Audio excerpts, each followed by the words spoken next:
Hello and welcome back to the channel. What a cringe intro, right? All right, let's see what we're gonna cook today. Let's see what we're gonna have in the vault for us today. All right. Oh shit, everything is on do not disturb. Okay, let me go back here. Cool. Alrighty. So what's good, my brothers? How y'all doing? I mean, hope you guys are cool like that. We starting off the stream a little bit late today. Guess what? Ooh, let's do it just this. Okay, something like that. Cool. How are you guys doing, bro? Can you guys tell me? Wait.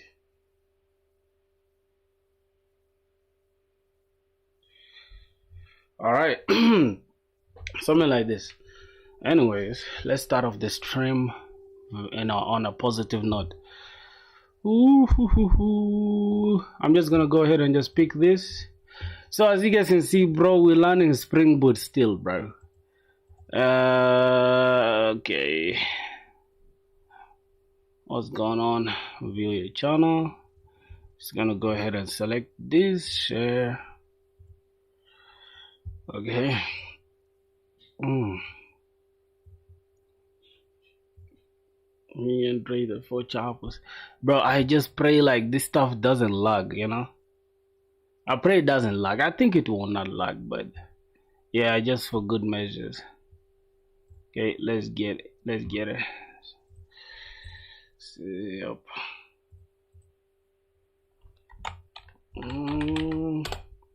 Yo, Saddam, hey bro, good to see you switch to Java. I'm also still learning Java, not going to Spring Boot. I'll learn with you, follow along in code. Oh yeah, bro, what's up? Welcome to the stream, Saddam. Yes, it's not like I've completely switched because I still have projects that I'm using JavaScript for, which is Mon.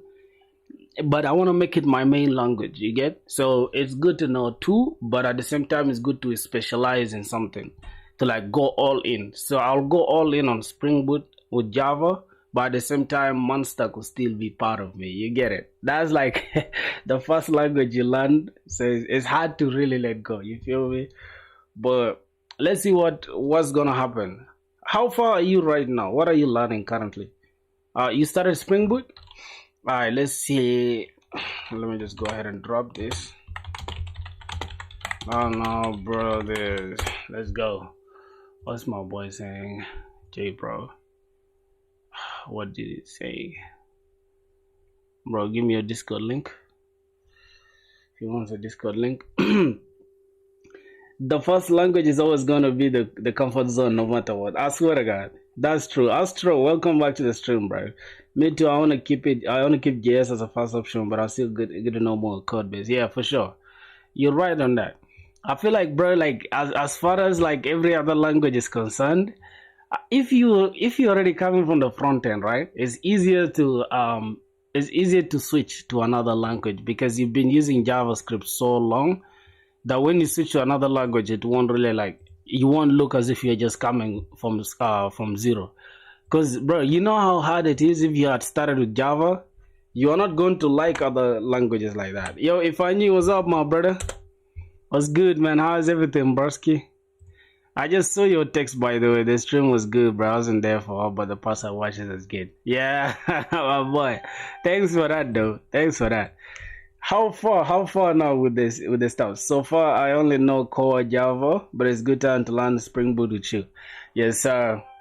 Let's get it. So, speaking of Spring Boot, right?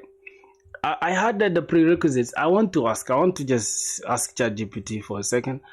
What are the current prerequisites of like things that I need?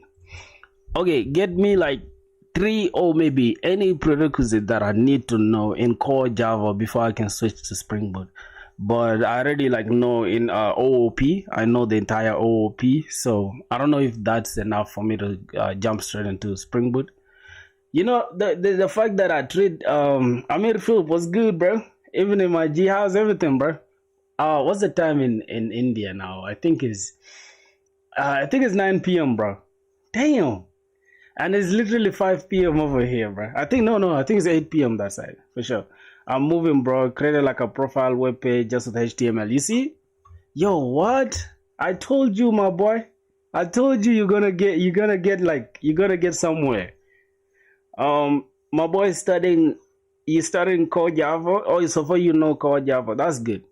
It's easier to know those things like variables and all that. How about object-oriented programming though? How about OOP? Have you learned OOP?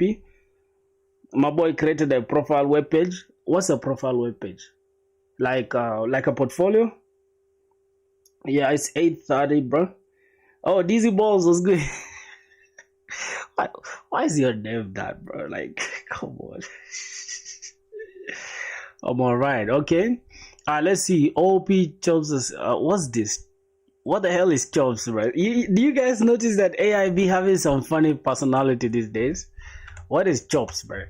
OOP Chops a strong strong foundation, but a Spring Boot leans heavily on more applied Java concepts than just inheritance polymorphism. But David, you'll want to cover. Okay, so collections and generics.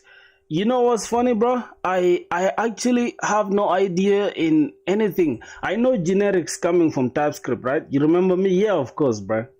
I remember you. You know, I know the generics coming from TypeScript, but I don't know if it's the same thing on Java as well. Is it the same? Will pop everywhere. Controls like a CV with person info and contact information. Little things like nothing crazy. Yeah, for sure. I know little OOP, but still learning. Java is still different than JS, man. I'm still trying to wrap my head around. For sure. I've started learning Python and I'll try learning a few libraries in it. Okay, that's interesting. You want to get into machine learning? So my boy said he knows a little bit of OOP. That is, I think that you're good to go to like Spring Boot, bro. I feel like we shouldn't really, if there's anything we need to learn, we can just do like revision in it real quick, then we can jump into that. So what we need to understand, collections and generics, exceptions and error handling. We need to understand also Java input and output and basic thread or concurrency. Not to master multi-threading, but to know how I/O works in Java, reading, writing, file system, streams, serialization, and whatever. Spring Boot will abstract most of this, but under the hood, you'll bump into things like streams, buffered headers. I don't know if this is okay for us to like learn though. I really doubt. You get. So I think we should just go with, let's say, annotations and reflections are very important though, right? Understand what annotations do under the hood. I don't know if we need to do that. I don't think we need to do all that. So what I'm gonna do, let me just go to roadmap roadmap sh.sh. Then we're gonna go straight into Spring Boot. I think I should be seeing it somewhere. Skill-based roadmaps. Where is Spring Boot? Go to the roadmap, data sections and algorithms. I think it's inside backend. Then backend, we can just pick a language like Java and then visit that. Where's Spring Boot here? Where's Spring Boot? Collections. So the collections, there's arrays and array list sets, map, queue and dequeue.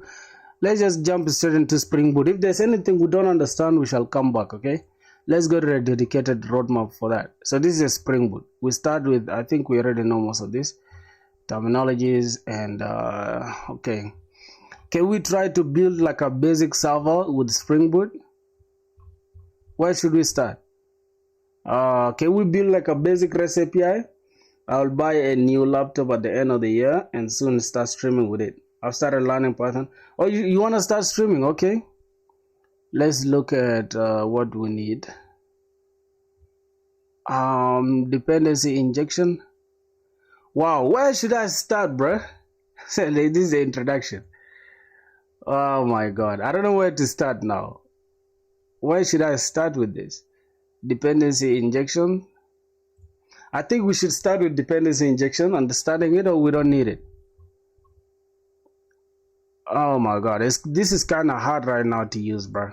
Let me just let me use what I know best. Say, okay, I want to start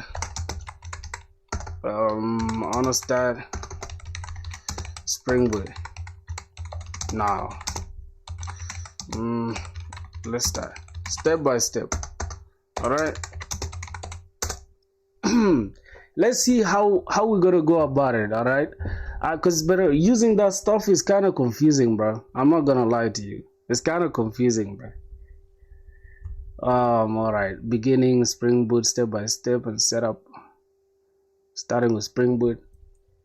How many of you guys want to start streaming, bro? You know, the thing is, like, I don't think it's a bad idea to start streaming. It will keep you consistent, and at the same time you will have something to show for it. You get? Oh my god, this is taking kind of long though, I'm not gonna lie. It's taking forever, bro. I want to hear you guys, bro. What are your thoughts on streaming in the comments? What are you guys thinking? I don't know why AI is taking forever, bro. Mind you, this is ChatGPT 5, bro. Wasting my time like this. Time is money, my brother. Damn, how did you think for 1 minute straight? Let's dive into it. I'll walk you step by step, starting with a tiny runnable app, then a practical CRUD upgrade to JPA, which is Java something, I don't know. Yo, my boy, watching your stream while eating my chicken. Let me show you guys, bro. Hold on, let me show you. Don't flex your chicken on me, my boy. Hold on, let me show you. Just give me a sec, okay? I don't know if it's going to. Goddamn, hold on. I don't know if it's going to. You can see that? You can see that, boy? That was just some seconds ago. Yes, sir. You see there? Hold on. Stop playing with me, my boy. Yeah. All right, let's get straight into it. Don't flex on me with your chicken, my G. Messing around, guys. Yeah. No worries at all, my brother. Hide this. Okay, so the quick checklist that we need to have JDK. Okay, this is all done, right? So we need to check with Java, Maven or Gradle. You can use the project or Gradle or whatever. You can use the project wrappers and MV whatever. Okay, let's now see. We need to create and run the smallest SpringBoot app, right? It will take like 5 to 10 minutes. Goal, scaffold a project, run it, hit hello endpoint. Great. So we just need to create a project at Spring, http spring.io, choose Java, Maven or Gradle and dependency, Spring Web. So let's jump straight into creating it. Yeah, of course, my boy. Hold on. This stuff needs me to restart, bro. Hold on. I need to restart this. Just give me a second, bro. Let me fix this stuff, okay?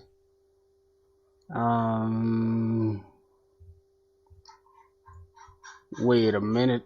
Just let me fix this thing real quick. Cause why is it tripping? I'm starting to walk like a chicken. Bigs are in a building. Come and take a picture, baby. Do you already have step 2? Yeah, you mean step 2 as in which one? Step 2, which is Maven and Gradle. I think I have it. It comes with this IntelliJ, right? If you have IntelliJ, it will automatically be there. So you don't have to like worry about it at all. Bigs are in a building. Come and take a picture, baby. Oh my god. Okay, I'm just trying to fix this thing real quick. Just give me a second, my brother. Oh, I think it's here. I need to add this license of mine. Oh my god.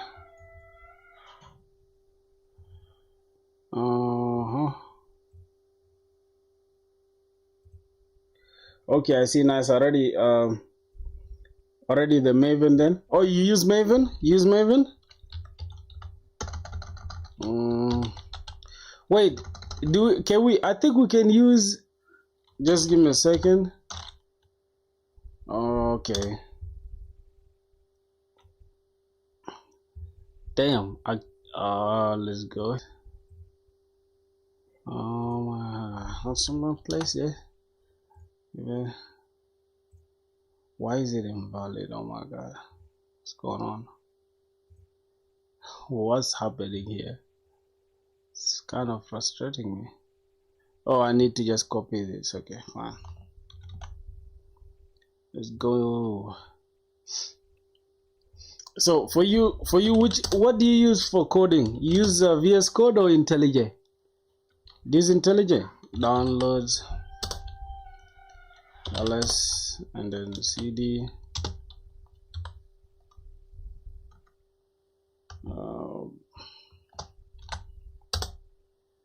Okay. And kill this doc. All right, I think it's all good now. Come and take a picture, baby. Bye, bro. Gotta eat first and get back to learning and hustling. All right, no problem, no problem. Enjoy, my boy. Enjoy. I'm just trying to fix this thing real quick and then we can start. I don't know why it's tripping. For some reason, it's not reading my stuff. I don't know why. So I'm trying to fix it now. Okay, I think it's going to be fixed now. Alright.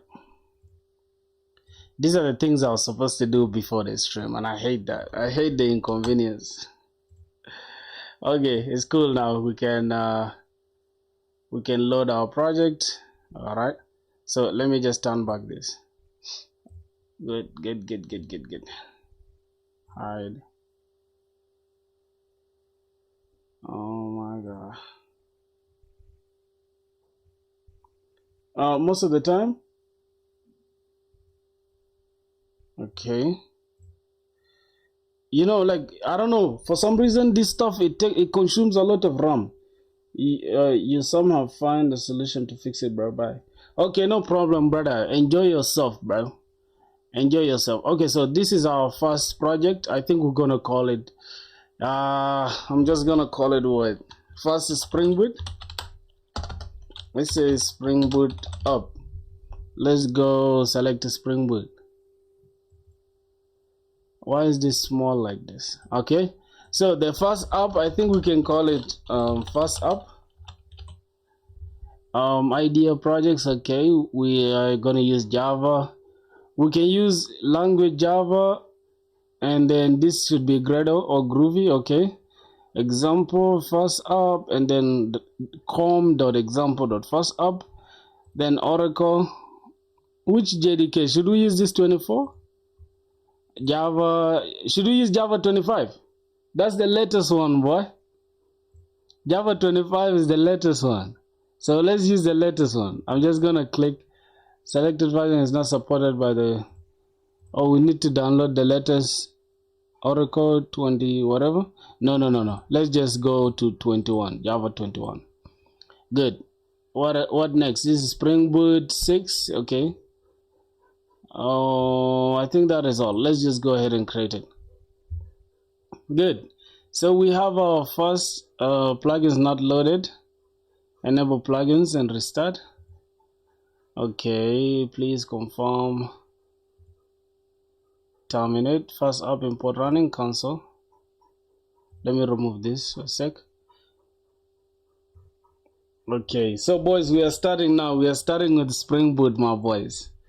Let's go. Let's see what we have in place now. Okay, I think I'll have to somehow reduce the zoom or what, because what's going on here? Okay, this is just the MD. Let's go inside the source. Let's look at the main. Let's look at the Java. Let's look at our first application. Module JDK not defined. Setup JDK Oracle 20 whatever. Okay, so I think we're good to go now, right? This is our first Java application, my boys. Yeah, I'm done importing that. What? What's going on? What's going on? Project source set cannot be resolved. Okay, let me just restart it again, and let's close this down. Start it back up. All right. IntelliJ idea. Let's start. All right, my boys. So I think everything should be good now. On the first project, what next? All right, let's go. So what do we have next? We need to go to this is fine, this is fine. Starter generator or whatever. Okay, cool. Now we need to go ahead and goddamn run it. It's done. So this is replace or add this file at the main. So why do we have to add this? This is a REST controller. We need to say add Spring application. Then we're gonna have REST controller, then get mapping. Yep, that is how they say the hello world thing. This is built with Gradle.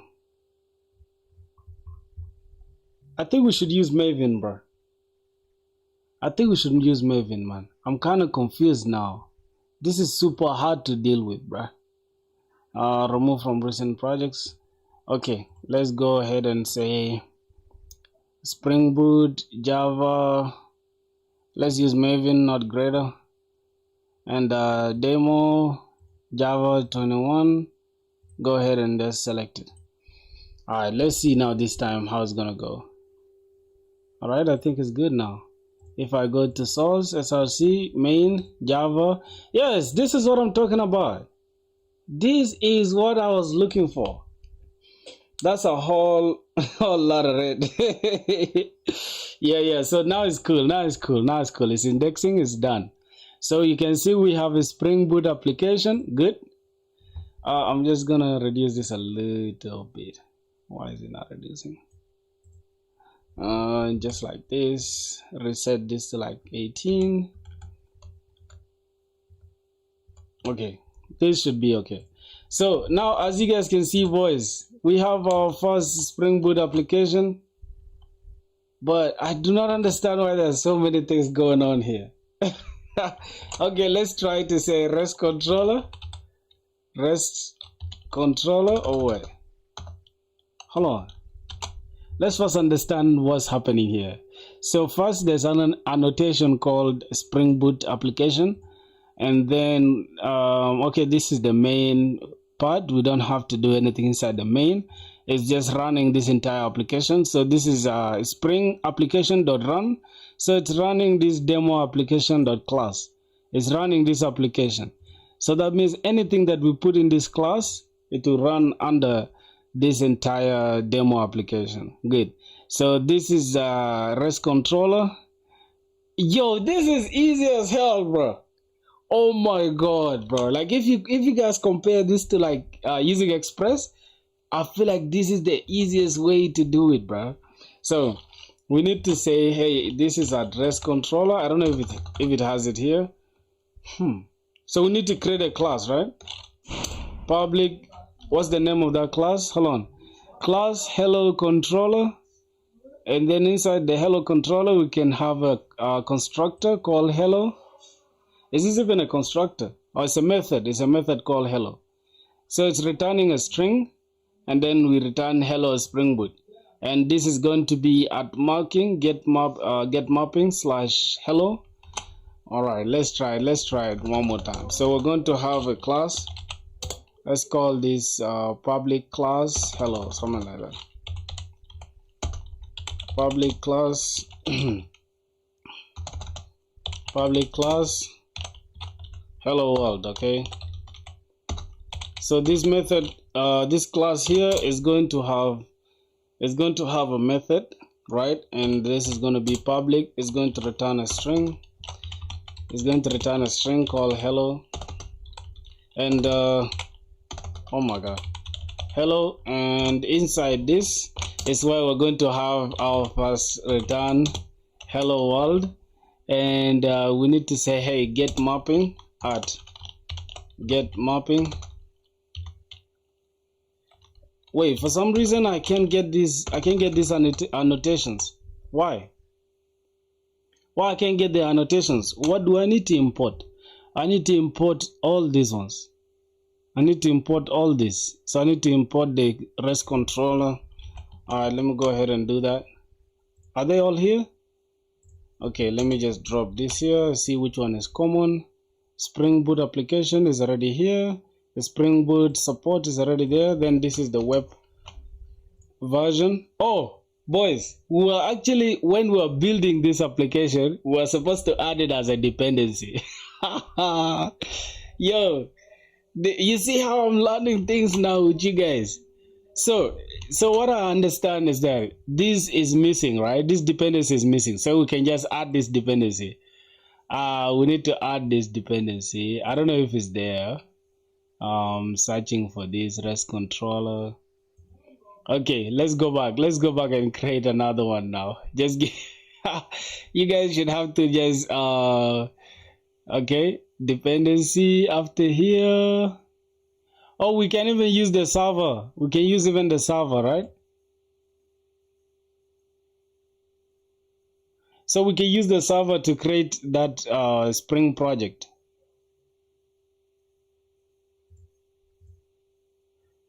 Wait, why is it not existing, bro?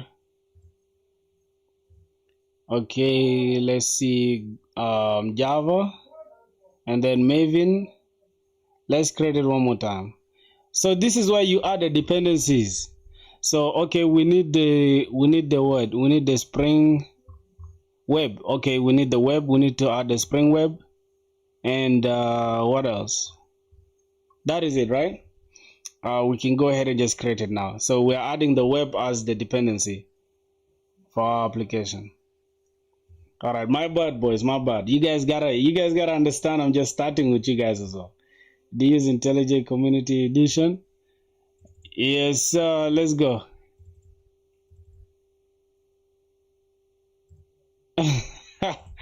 Okay.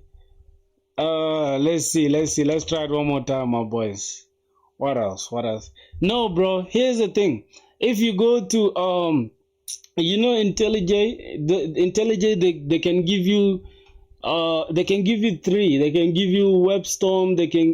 WebStorm. Yes, they can also give you Golang, and they can give you, how do they call it? They can give you IntelliJ if you're a content creator and then you make content on their products. So that's just it. But you can still get the other one though.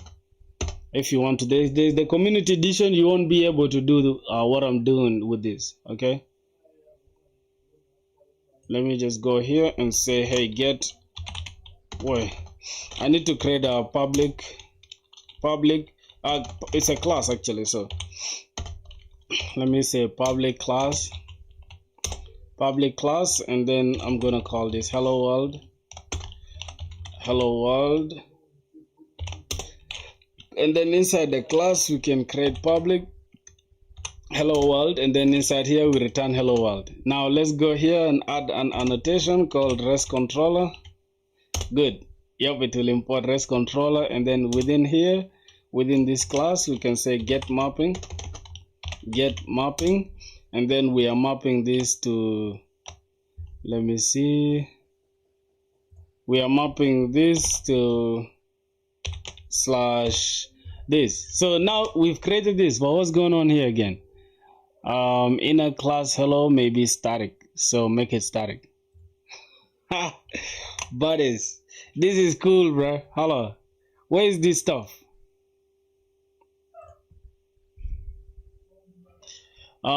This is what this is. Get mapping slash hello. So if we go right now to slash this. Oh, okay, because I have the community, I don't see Spring option. That's why I'm asking. Oh, okay, yeah. It doesn't. This one for the IntelliJ, you can see is the ultimate one. You can even this one. They have databases. They have a lot of stuff. So yeah, but it's the community edition. You can go here. Like there's this website called Spring.io, something like that. Yes, Spring Initializer.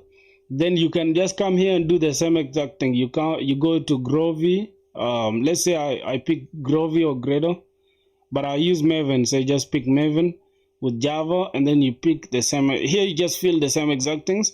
You just select like any version of your choice. Then dependencies here, you just search for web, Spring Web, then you just add it is here. Then you just say generate. After generating, it will come here in the downloads.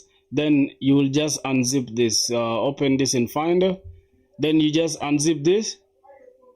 After unzipping this, then you can just open this in any stuff. You'll find the same exact thing. Even inside the SRC, you'll see main.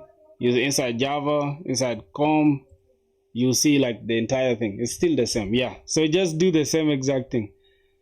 It's just that the ultimate one makes it easier for you. So that's the same exact stuff, bro. All right, now let's see. So this is supposed to be static. Why is it static? Okay, bro, I'm enjoying this stuff. You guys, oh my, y'all can't believe, bro. Like, I'm just enjoying what I'm seeing right now. How do I close this? Okay. Go ahead and just increase this a little bit. So this is our first ever application, right? Let me go now to slash. Wait, is it HTTP? Which one? What did you put? I think I should click this, right? Show this URL. Go to this. I think I can just go to this declaration. Wait, HTTP. Okay, so it's 8080. How do we change it? So it uses 8080. Wait, how do I close this, bro? How do I close this?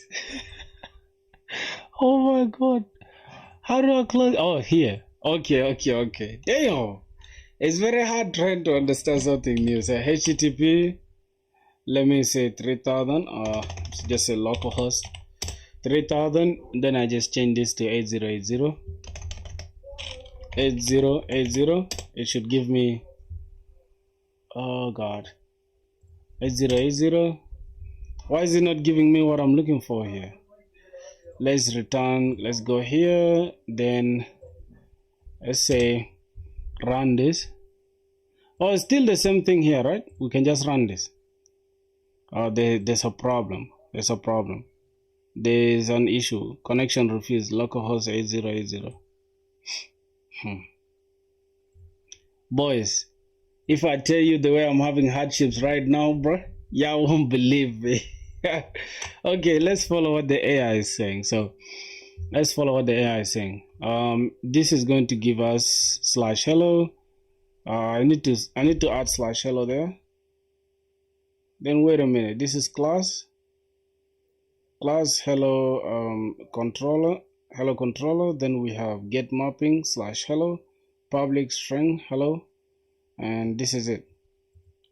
Is it the same exact thing that we did? Ooh. Alright, so we have public. No, this is not supposed to be public like that. Is it? Class. Okay, this is just class. Alright. So this is not a static class. Oh, static. I don't know why SpringBoot is saying just static, but let's see how it goes. So this is /hello world. Let's put this like /hello. Then let's run this one more time. Go to declarations or usage. Let me run this again. /hello. I'm still facing errors, bro. So I'm just gonna send these errors to ChatGPT and let's see how it goes with it.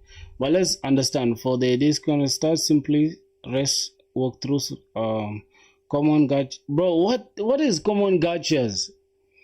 Dedicates to all if port this is busy, port application properties of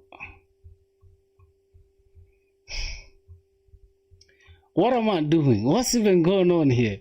So we have example entity repo plus controller. Also we need to create an entity, then the person, say public class person. Oh, this is almost like it's almost like when we're using when we're trying to create models, right, in JavaScript. So this is you know the thing about the SpringBoot, bro, it's like a million things, right? It's like you have so many packages and like, oh my god. Okay, let's try to understand this. This is a REST controller, request mapping / people. Nah. I don't think I will ever understand this. I don't think, bro. Cause what? What am I seeing? What am I seeing, bro?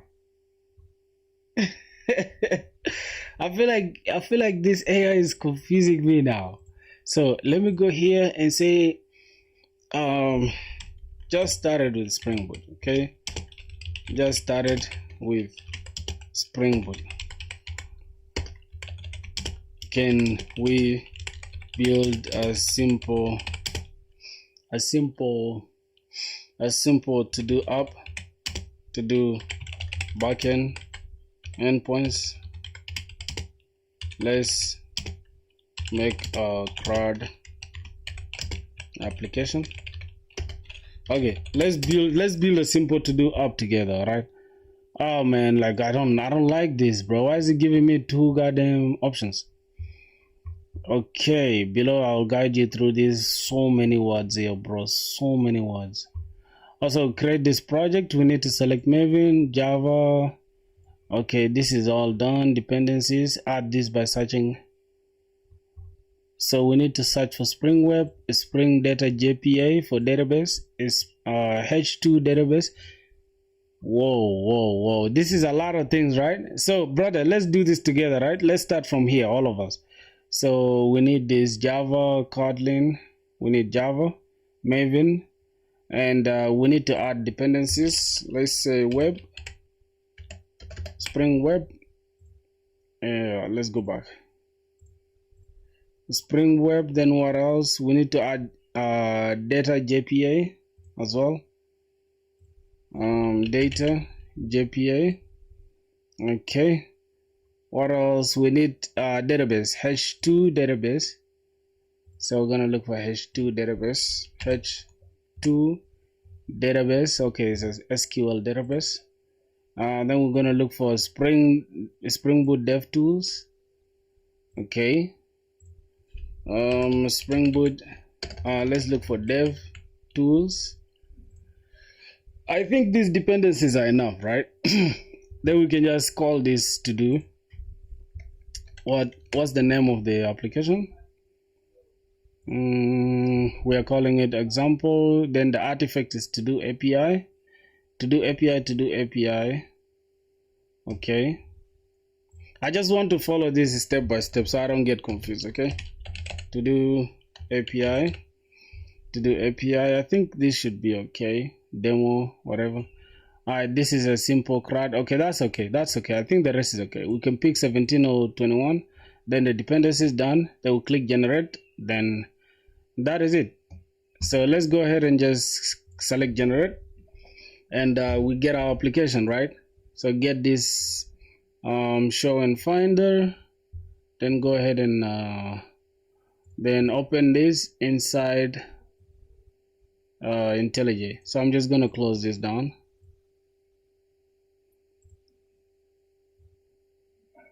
Exit. Okay, bro, I know setting up this stuff is kind of boring, bro. I understand that. It's so annoying. Yo, bro, what are you doing? Shahang Shekar or whatever. Trust this project. Trust all projects. What's up, my boy? How are you doing, broski? Okay, so we followed AI. It's resolving dependencies. Let's go back. All right, after that, what next? Now we need to define the to-do entity. Oh, remember, this is where now our encapsulation comes in. Okay, I need to select one out of these ones, bro. I'm just gonna select this response. Okay, prefer this response. Okay, I don't want so many things going on. Fine, bro. Really interested to learn. Yeah, I'm also learning just like you, bro. But I'm hustling. I'm really struggling, bro. I'm struggling. I'm struggling like crazy. So let me see where I should start. Okay. So after this, what next? We need to, in your IDE, run it as Java application, or maybe in the terminal you can see the output. App runs on this. For now it's empty. We'll add endpoints. Okay, let me go back here and then src main Java to do application. So let me try to run this and see if it will run. Yes, it's running, boys. That's our first you could code with Harry YouTube channel. I don't know, bro. I don't like to code with YouTube channels and stuff. That's the problem with me, bro. I love to do things on my own. I think that's a bad mentality, right?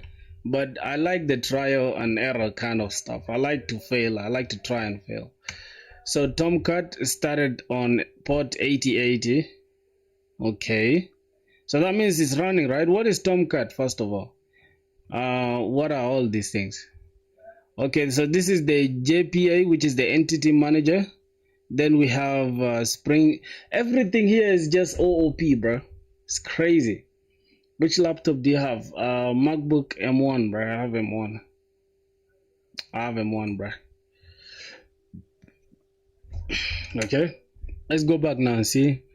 For now it's empty. We'll add endpoints. Now we need to create a model class for to-do items. This uses JPA annotations for database mapping, encapsulate the data with private fields and getters and setters. Oh yeah, this is where I'm good at. Getters and setters. That's my thing. So we need to go ahead and say add a file to do.java.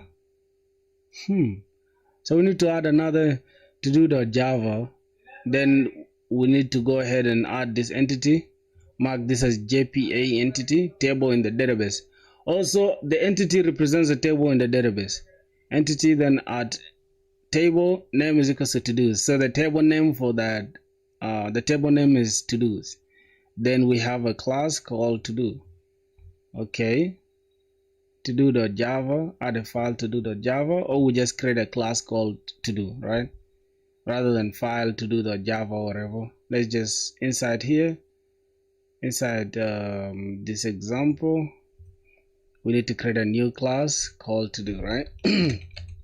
To-do. Okay, so that's a class to-do. And then within here, we need to go ahead and we need to mark this as entity. But what are these inputs, bro? What are we importing here? What is jakarta.persistence entity? All right, no problem, bro. So we need to create an ID, which is a primary, at ID primary key, then generated value.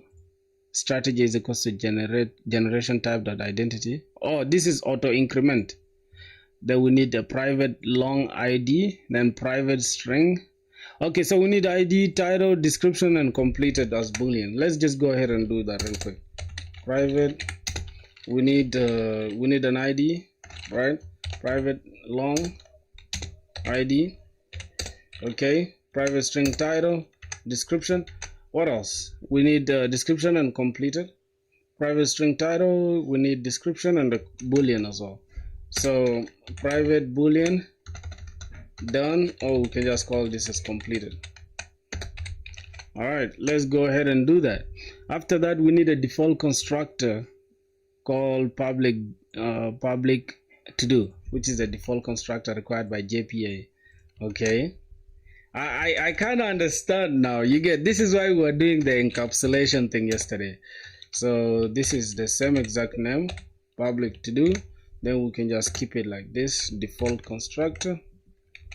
Okay, so that is the constructor, and then we need a constructor with fields for easy creation. So this is the default one, and then we need to create another one that is constructor with the fields for easy creation. This is the title, and then all right, cool. So let's go ahead and just copy this same exact one, copy it down. I'm gonna call this constructor. This is default constructor.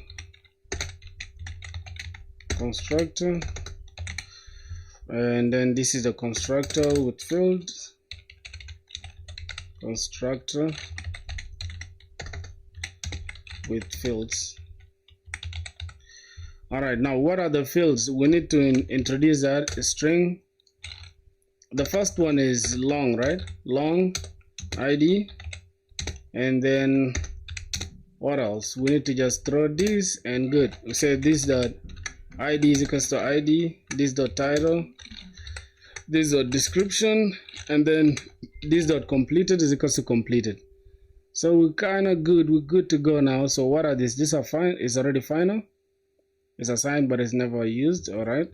Let's go ahead and understand. So we need now getters and setters to control to really change values of these things, right? But for some reason I don't understand these annotations, and why do we need them in the first place? I don't know yet.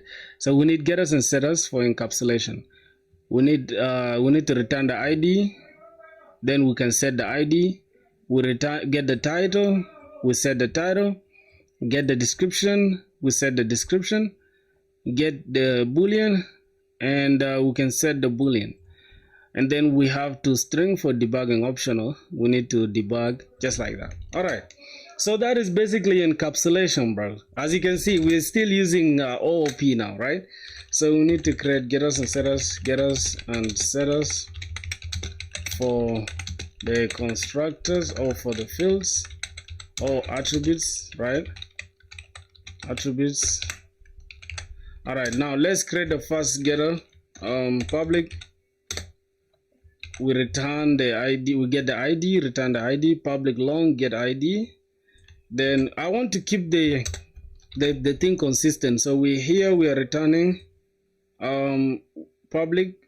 We are returning the ID, but on the setters we are not returning anything. So it's public void set ID, and then we can get the type, which is long, and it's gonna be ID. Then here we just need to print it out, I guess, right? Oh, this dot ID, set it as the ID. Then we can just copy this and put it right here, one, and change this to, we need to set this to title. So get title, then we need to return the title, and this is going to be a string. Then void here, set title. We are not returning anything. Okay, we are going to get the string in here. This is going to be title. This dot title is equals to title. Yep. Alright, I'm not getting the hang of it, my boys. So this is going to be the next one for let me close this real quick. So this is going to be for now the description. Okay, get description. Oh my god, description, get description. Then we are going to return the description. This is a string. All right, return the description. Oh, we return the description, bro, not get a description. All right, here's void set. Set description is of type string. It's going to be description. This dot description is equals to description. All right, I think I'm not getting the hang of it, my boys. What laptop? Oh, I answered that question. All right. The next thing is I just need to copy this same exact thing, and it's going to be for the boolean. Copy this down, and this is going to be boolean type boolean. I don't know if this boolean should be capital. I don't know, but let's just keep it like that. Get completed,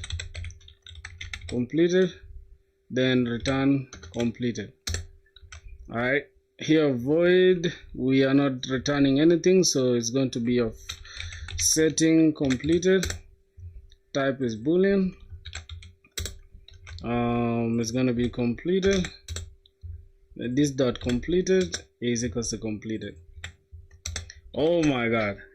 Hey bro, money can done. Is that correct? Let me stop this. Let me stop that from running. Okay, let me continue seeing what's going on here. So we've now defined the ID, We've defined the title and given it the setters and getters. We have everything, and this is the constructor for the fields, and then this is the default constructor. Now we have the getters and setters. Okay. Hi, brother Rocky Sekar. What's up, Maji? How are you doing? Man, I'm teaching myself Spring Boot, bruh. I'm learning Spring Boot.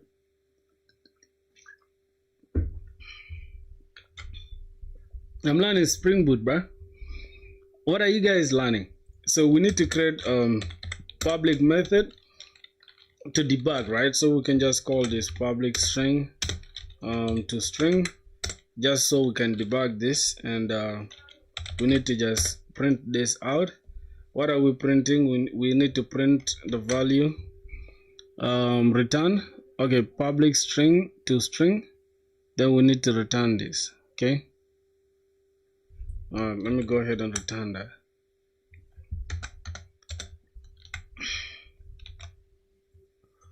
We are public return this, and I think we need to override this, right? All right, we need to override that.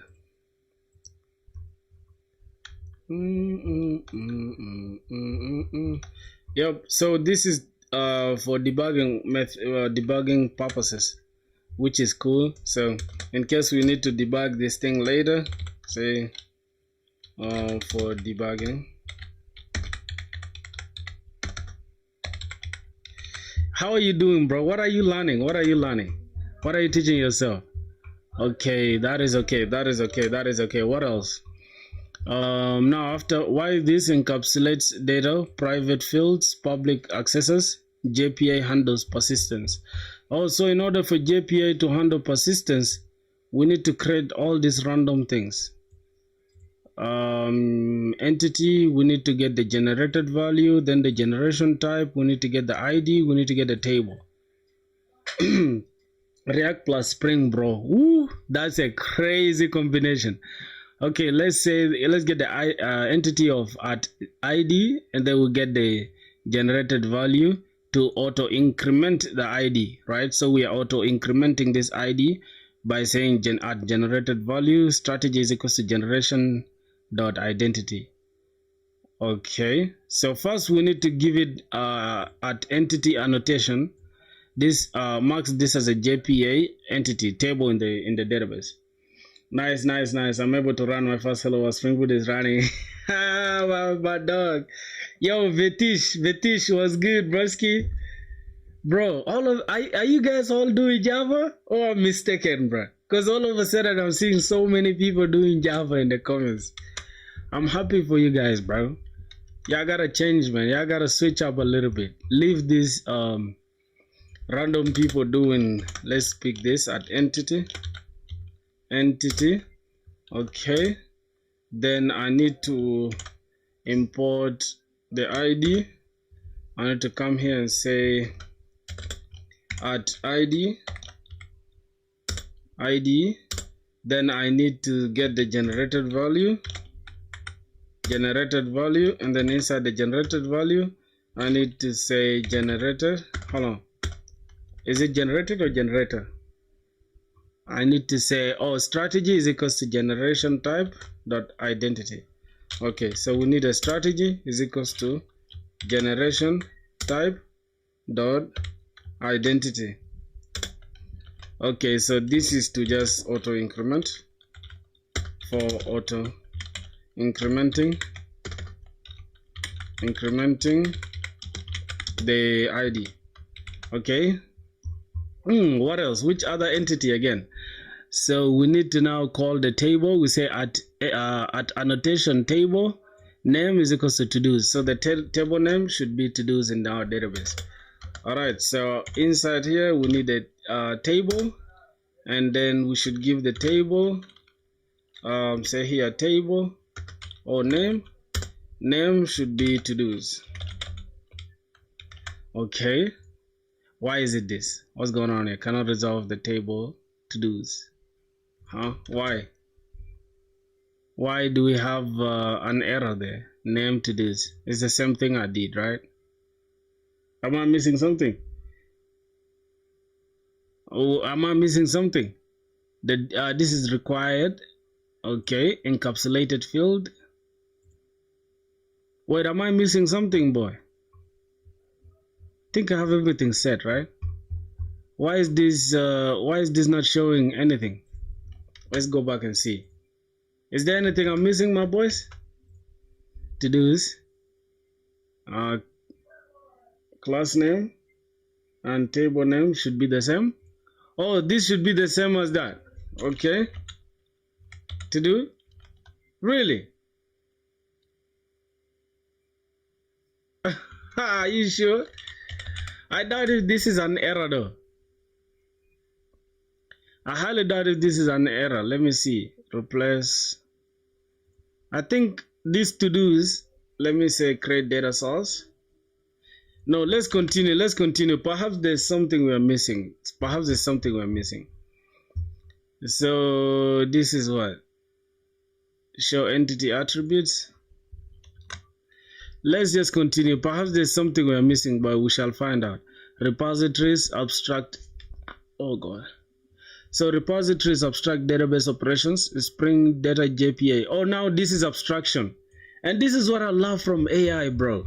See, AI is already telling us, hey, this here, most of the things that's going to happen inside the to-do entity, we're only going to be dealing with encapsulation, right?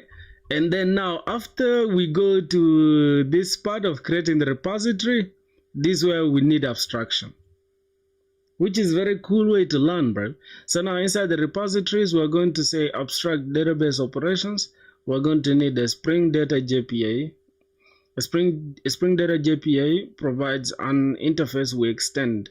No need to implement methods. It generates them automatically. Ooh, this is nuts.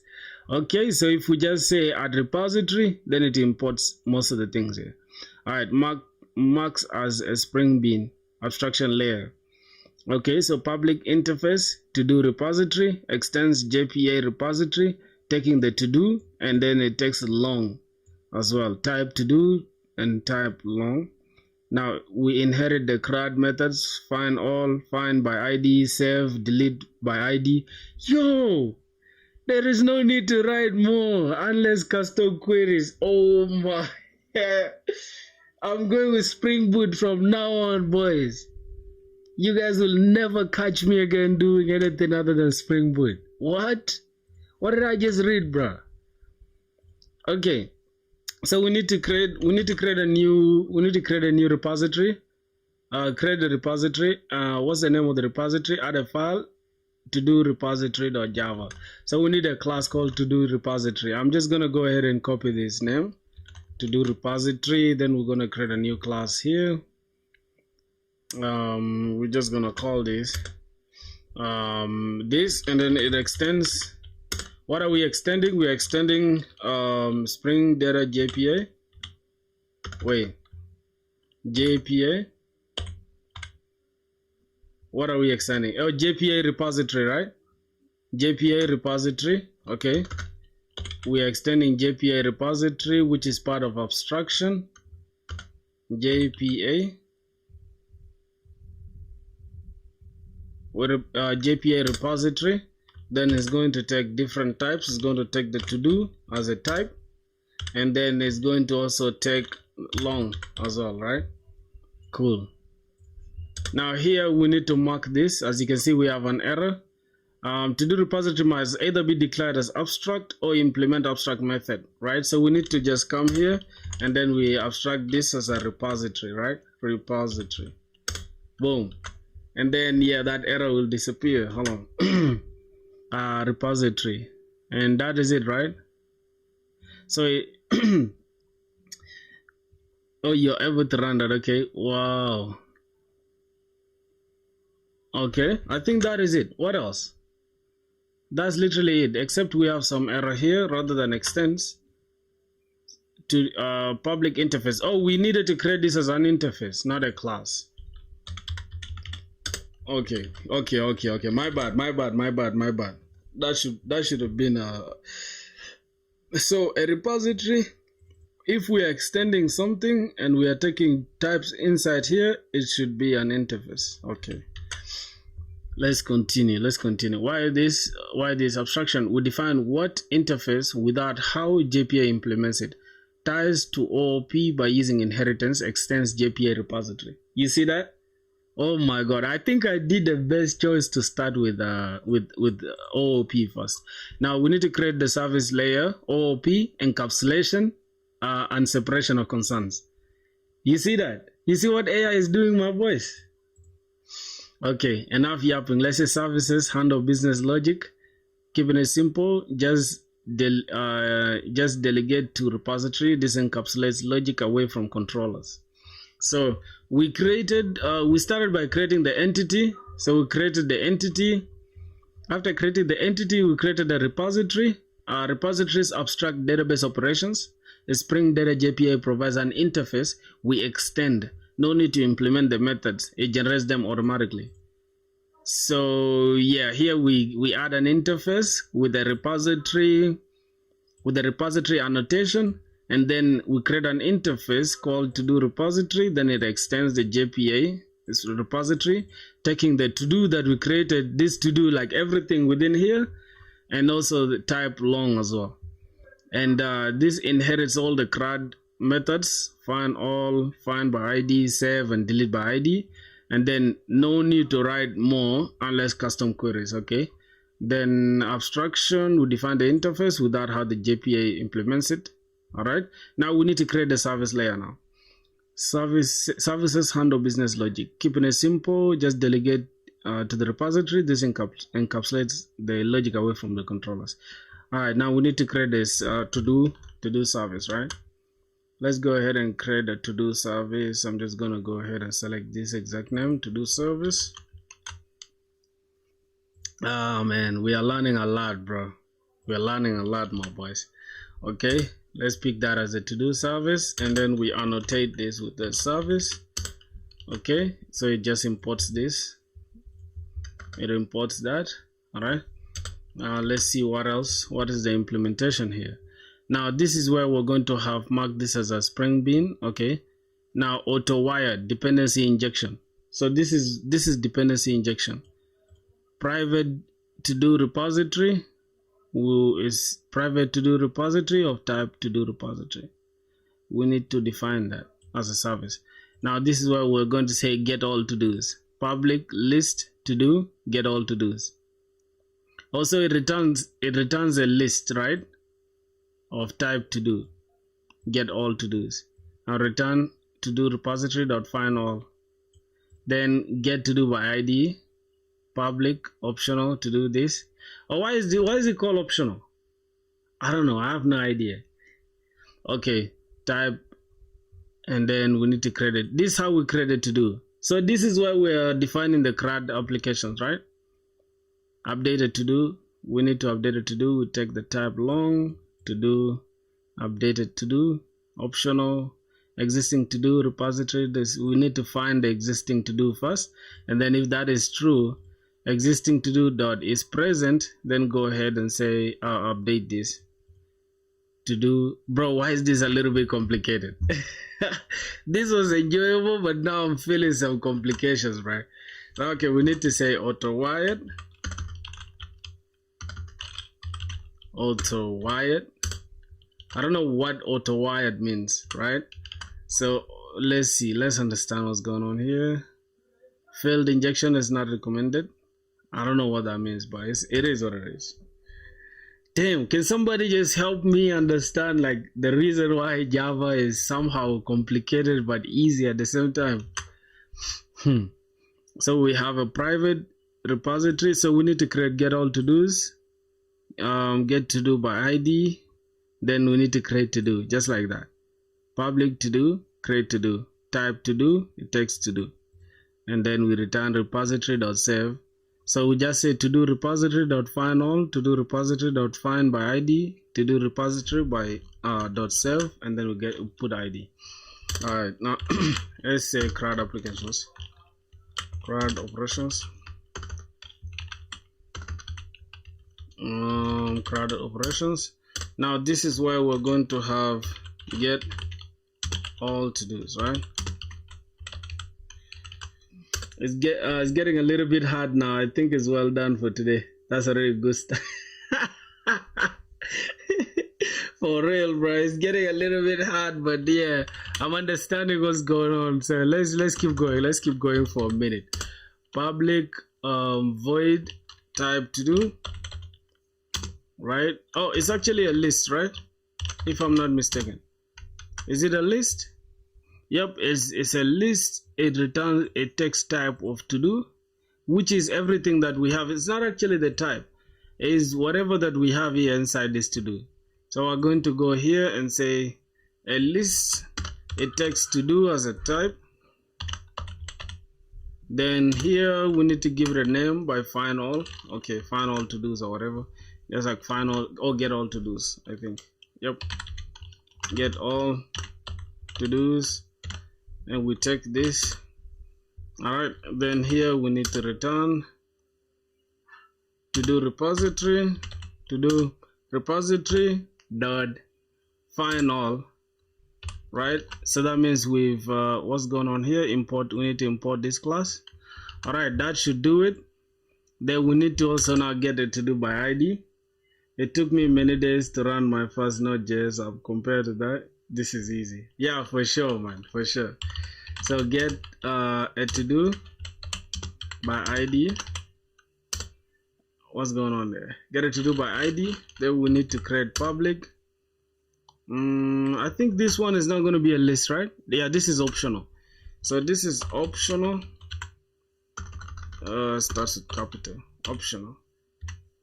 Yep, optional. It takes to do as a type.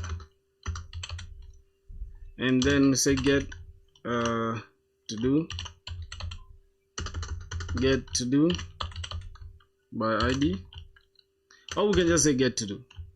Then here it's going to take we're going to return to do repository dot find by ID. Then we pass in to do. Now I think it's like this, right? Wait, there's an error here.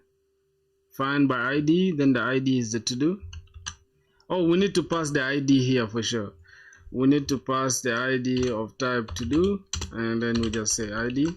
Then we pass the ID here. Well, am I missing something? Oh, type long rather. Sorry. Type long, and then yeah.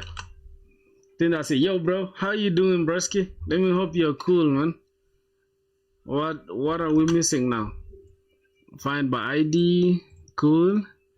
And then what else? We need to now create it to do. Say, hey, public to do, type to do. Since it's not a list or it's not an optional, we need to just say public of type to do. You know why we have to do here?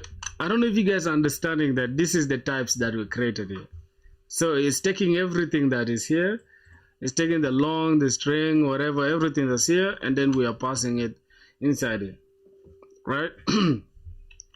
All right, now this is create a to do. Okay, we created to do, so we're gonna have public to do, and then we're gonna call this create to do. We're going to go ahead and say return repository to do repository dot wait, how are they creating it? Dot save. Okay, it's not create, so we're just saving. We're saving the to do. That is it. We're taking the to do as a type, and then we're saving it. Okay, this is long to do. Then we'll go ahead and just save this to do in our database. What else do we need, my boys? Am I missing something? Wait. Okay. That should do it, bro. These are CRUD applications. CRUD operations, right? We have getting all to do's. Say list. This list is like an array, right? Yeah, I think a list is like an array, my boys. Oh my God. I know some people have already given up now, right? Okay, public to do. We need to update to do. So we take the long, then we take type to do. We select updated to do. So we need the type, which is ID. From coming from to dos, we need to select the updated to do. And then we say, hey, we have an optional to do here called existing to do. So this is like a constructor. Yeah, this is a constructor, default constructor. It's going to take the default constructor, which is to do. So this is the reason why we had this default constructor, right? Because this is used by Spring JPA or CRUD operations. All right, so this is what is used by that. Let's go ahead and select that. Now we have a constructor called optional. It takes the default constructor of to do.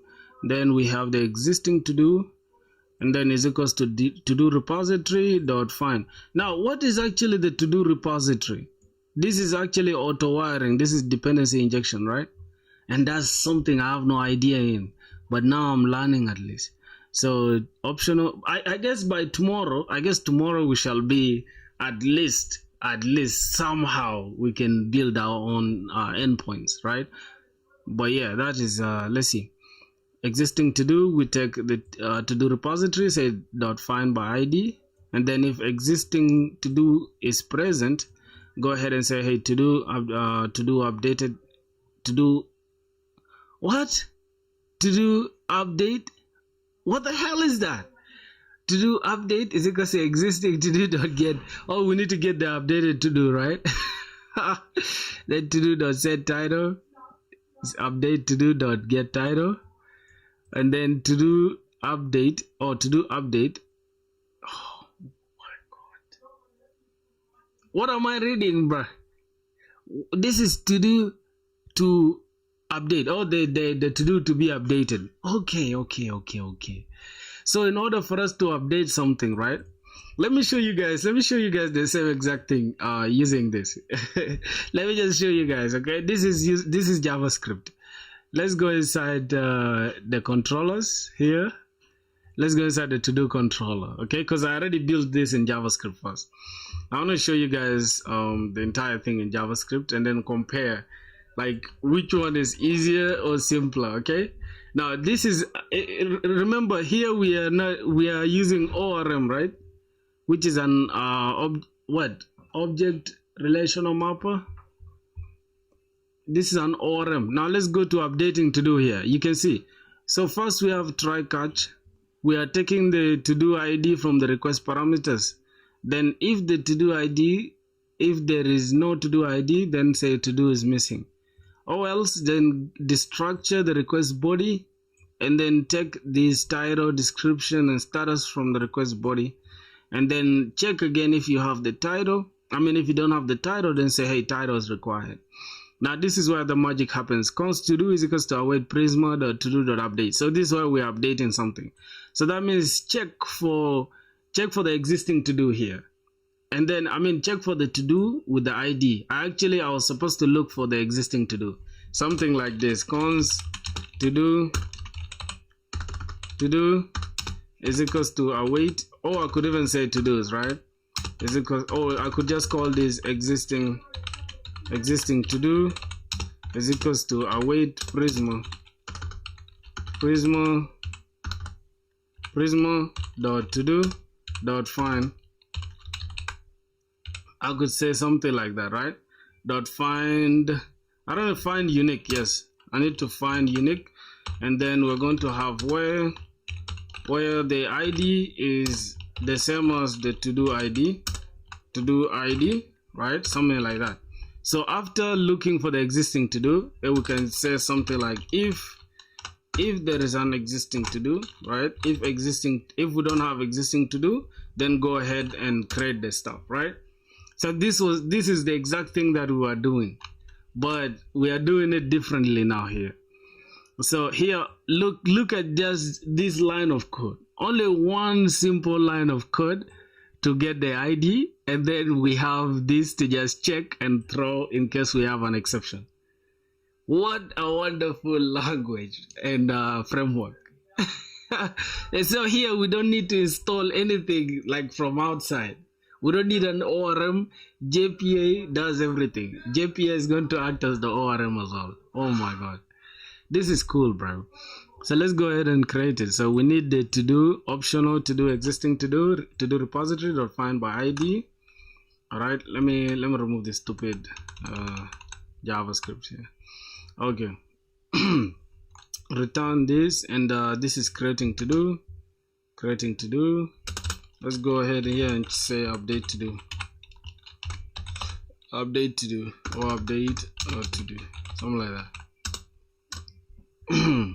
So we need to update it to do there. Now we're going to have public. We're going to say public.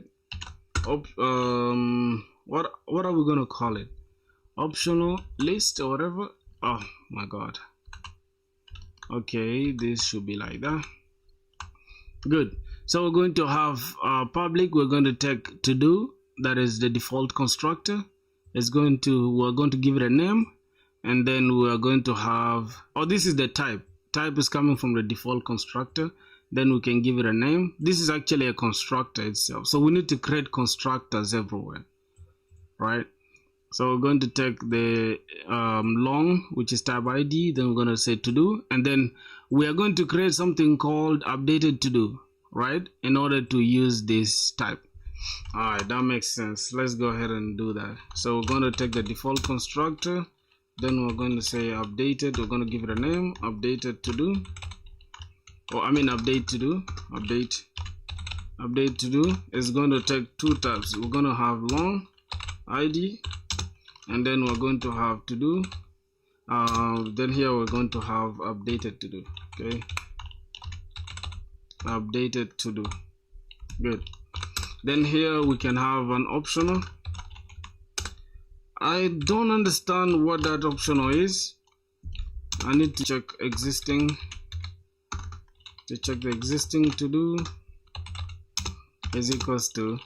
Now we need to use the to do repository dot find by ID, and then we take the ID. This ID here that is coming from here, we just add it here, right? So this is okay. Now, I need to understand what this optional means. This is a container object which may or may not contain a non-null value, right? So it might contain a null or it might not. That's why it's optional. But if we have like a list like this, it's an ordered collection where the user has precise control over where the list, where in the list each element is inserted. Okay, so here obviously for us to create new to-dos, we need to have like an array, right? That makes sense. Now let's go and check. Say if existing to-do is present, existing to-do dot is present, then go ahead and do a couple of things. All right, my boys, have you guys given up already? So to do, we need to say to do to update, or we can just say updated to do. So let's to do to update is equal to existing to do dot get. So type to do the default constructor to do, take it and say to do to be updated, existing to do dot get. So get it. This is going to be our getters, right? This is a getter, and all these ones are setters. You get. So set, we say we get the to do to be updated, and then we update its title by using a setter, right? Dot set title. Then we're going to have updated to do dot get title, right? And these all they are coming from here. We have this set title. This is set title. Get title. We have set title. This is over. This is super clean. This is real object oriented. I'm super excited, boys. You guys can tell. Okay, so we're gonna have the default default constructor is going to take the to do to update, right? To do to update is equals to existing. Take the existing to do dot get, right? And after that we need to get the to do to update dot set title. Now we can set its title. So what are we going to set this title? We're going to set this title. We're going to set this title. We need to get this existing to do. Hold on. We need to say existing to do dot get title, isn't it? Is it what we have here? No, we need the updated to do dot get title from here now. Updated to do dot get title. Okay. Updated to do dot get title. I know this is like, it seems complicated, but I'm starting to get the hang of it for sure. Dot set description. We need to set description. Then we need to use the updated to do dot set description. Get description rather. Get description. Okay. So we need to set it, then we get it. Now let's say, which other one do we need? So after all set completed, we need this, and then we say return to do repository dot save. And then after all this, then we go ahead and set this inside the to do, right? Dot save. We need to save now the updated to do in our database. All right, now we need to say to do to update dot set completed. We need to get the updated to do dot get completed. And then finally we need to return the to do repository dot save. And what are we saving? We are saving the to do to update, right? We are saving that to do to update. So that means we finally saved the entire thing in our database. Now we can have other, like here, for example, if we have errors, we can say throw new runtime exception, say to do not found with ID, then we give the ID. That is if we do not have if we don't have this, if we don't have the existing ID, right? If we don't have the existing to do, you get. Now here's the logic, bro. Let me make you guys understand that part, right? Because I know some of you guys maybe are confused. Then we go here, say throw new runtime exception, and then say we need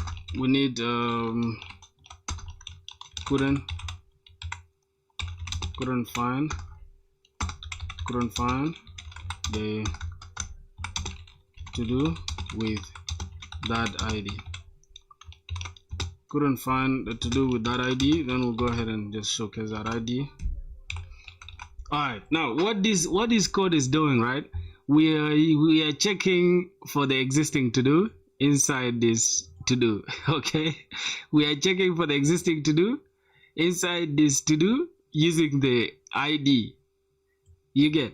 And then we check now if the existing to do is present, that means it exists, right? If it's present, go ahead and now give us the updated to do, and then sign this to do to be updated now. So after finding that to do, let's now go ahead and then assign it to, like, hey, this is the to do to be updated.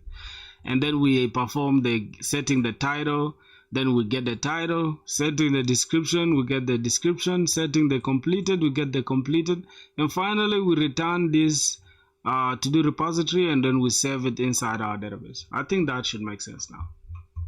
I think that should make sense, unless some people are genuinely confused, right? Just like me. Oh my god, I'm super excited, bro. You guys don't know how happy I am. I'm learning something new at least. That is inside the what else? Now we need to delete the to do. So we need to say public void, since we are not returning anything, public void delete to do. Then we take the long as the ID. Then we check if to do the repository dot exists by ID. If inside this to do repository this to do exists with this ID, then go ahead and delete it. Dot delete by ID. And then else throw a runtime exception to do not found with the ID. Alright, to do not found with the ID. Fine.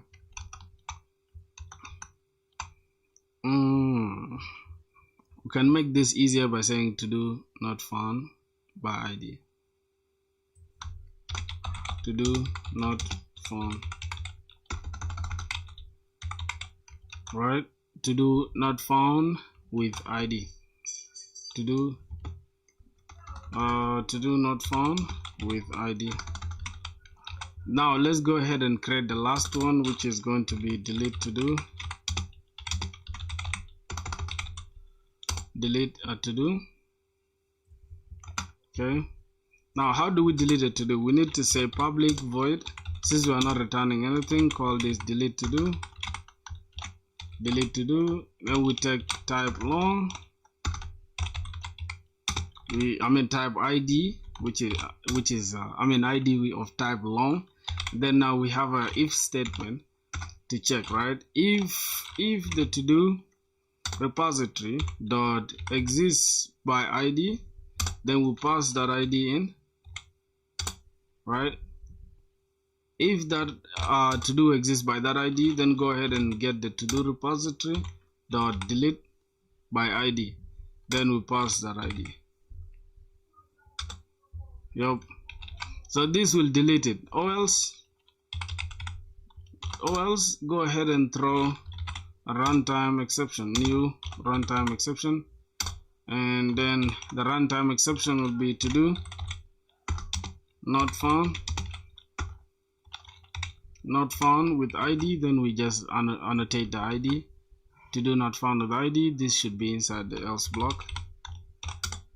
Okay.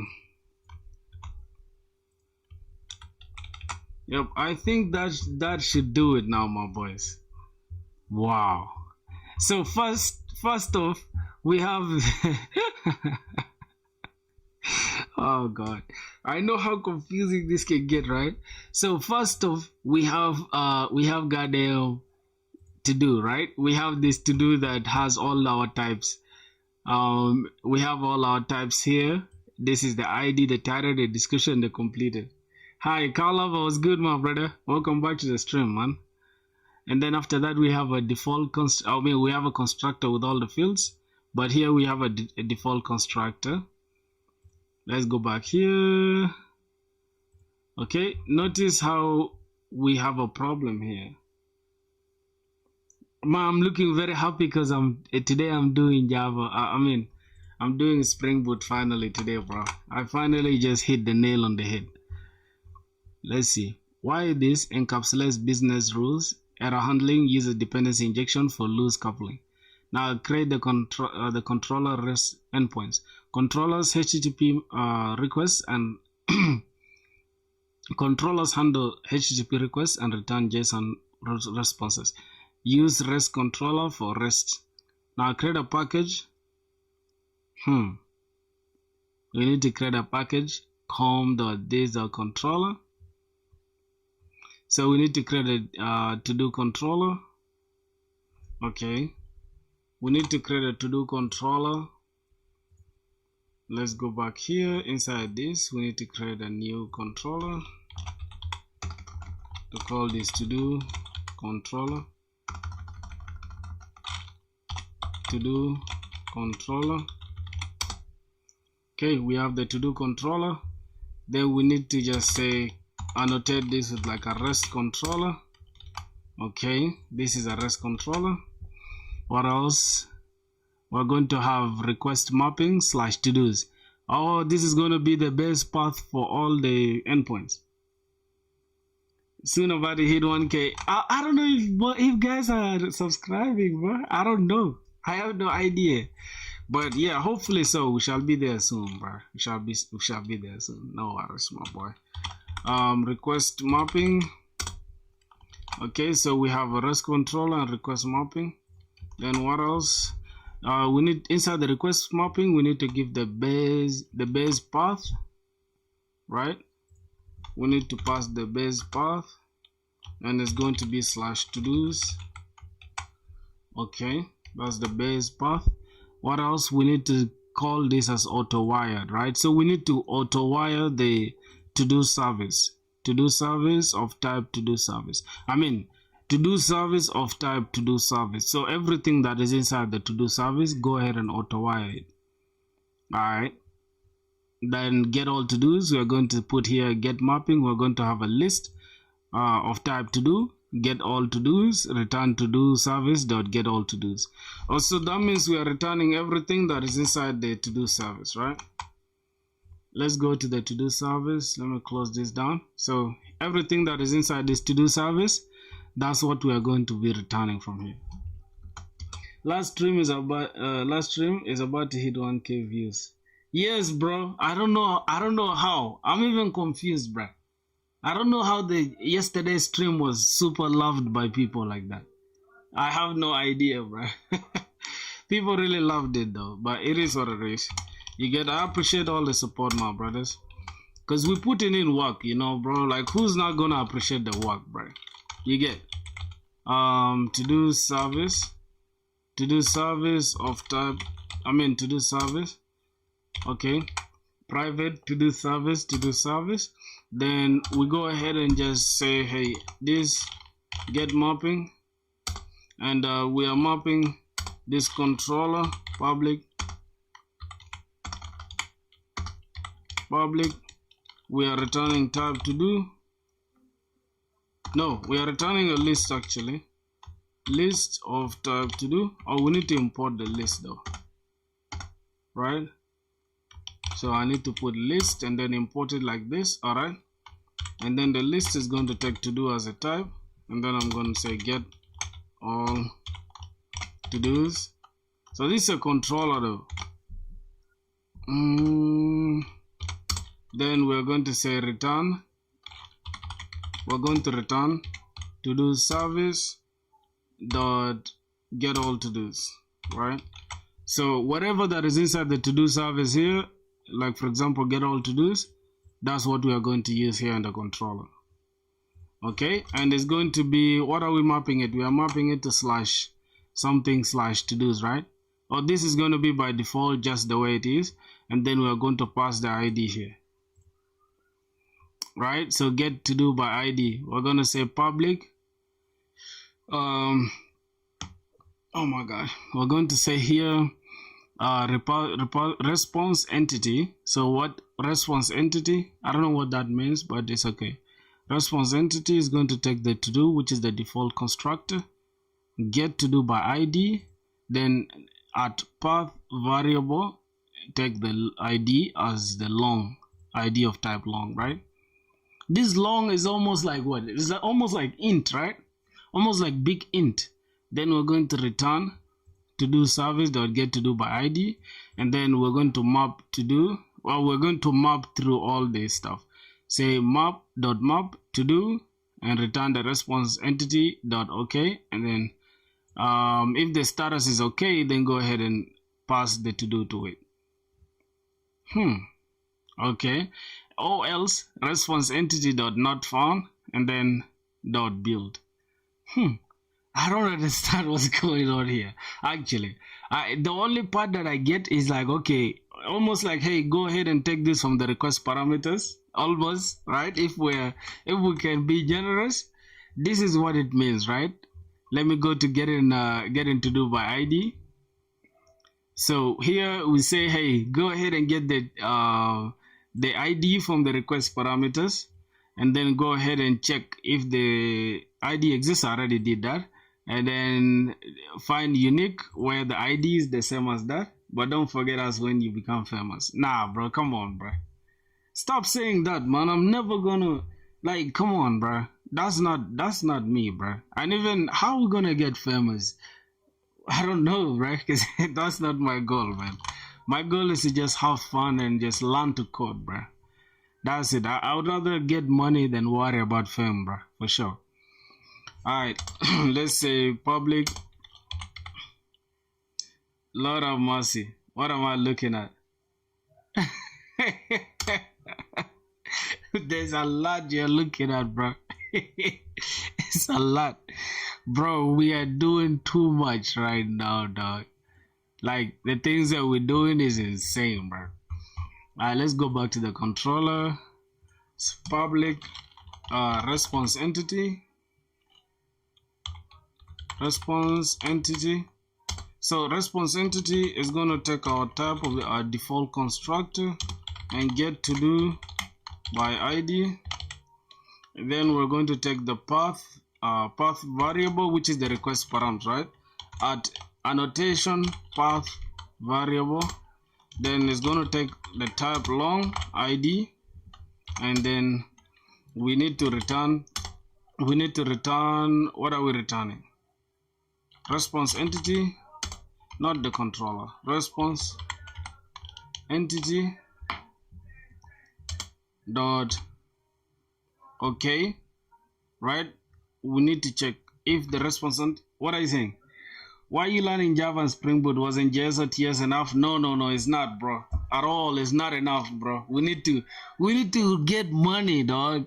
Okay, if you want to work for a startup company, okay, TS and JS is cool, bro.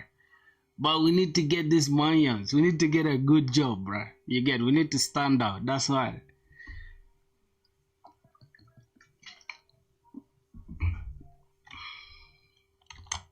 All right. Okay, return to do service dot get by ID. Then in the mapping, let's not forget to annotate this, right? We need to annotate this get mapping, and we are getting what's happening here. Okay, we are getting the ID, right? Oh my god. Okay, this is gonna be something like ID. Am I mistaken? There's something I'm missing. Oh, slash ID. Okay. Slash ID. But why is it going this side, bro? What's going on here, bro? What's going on here? Oh my god. Wait. Oh, okay. We need to have this like this, and then inside here we're going to have this, and then we're going to take the ID. I don't know if this is correct, bro. I think it is. Now here we are returning the repository to do service dot get to do by ID, get to do, and then we pass the ID. After passing the ID, what's going on here? Dot get to do. Oh, it's an optional. Why? What do we have here? Get to do by ID. Oh my god. What am I missing, bro? Let's go to the service one more time. Get to do. We're using optional though, right? Say if we're using optional, how many years of experience do you have overall in coding? I haven't made a year, bro. I don't have even a year coding. Yeah, I think it's 6 months now. It's 5 months, but I would say 6 months because we just started October. So yeah, 6 months coding, bro. 6 months. Return to do the service I get by ID, then you pass the ID. There's an issue here. I don't know why it's doing that. We're not supposed to get an issue though, but we have an issue regardless. So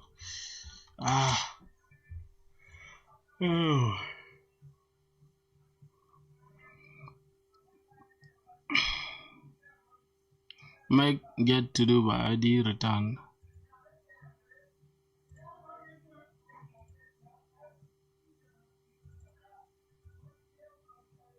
Oh wait, so this is supposed to be optional because we used optional, right? Alright. Seriously, I thought you're having a decade of coding. You know a lot of things. Which yeah, no, bro. It's just that I do a lot of stuff. If I can show you my book here, this book is full of coding stuff. So I do a lot of research and I just grind. So that's it. I feel like by the time I reach 2 years or 1 year or something, I'll be great. It's not good to praise yourself though. So I still think I have a lot to learn. And that's the truth. I need a lot to learn in order to get better. So I'm not having this as a response entity because we used optional. If we had used this as a response entity previously, then we can use response entity here, but it is what it is. So we can say map, we need to map the to-do. What is there? Get this and then dot map to do, and then if the response entity is okay, then pass in the to do, or else response entity dot not found dot build. So that is it. All right, let's go ahead and try. So if we have this dot, it's gonna dot map, then we can have to do, right? To do just like this. Then what are we returning? We are returning the optional dot. Why are we returning optional, bro? Hold on, let me try to use response entity here. Response entity, right? Yep, response entity. Then we go ahead and use this response entity. Response entity dot okay. If the response entity is okay, then go ahead and pass in the to do as well. To do inside the response entity, right? Also, or else we need to return the response entity dot not found, and just go ahead and build it, right? That should do it. I don't know why we have an error here. Lambda can be replaced with method reference. Replace with this method reference. Oh wow! So we can replace this lambda with response entity. Okay, that's it. That's literally it, bro. Nah, hold on, bro. Do you guys understand this? Like, look at this. We could replace this entire thing with just this. We just have response entity, then with these 2 colons, then we just pass okay to it. Then from there, that is just it. Nah, this is nuts, bro. Let me this is cool. This is cool, bro. Let's go and use it. So we're going to have response entity. We're going to have triple this, then we just pass it okay, and that is it.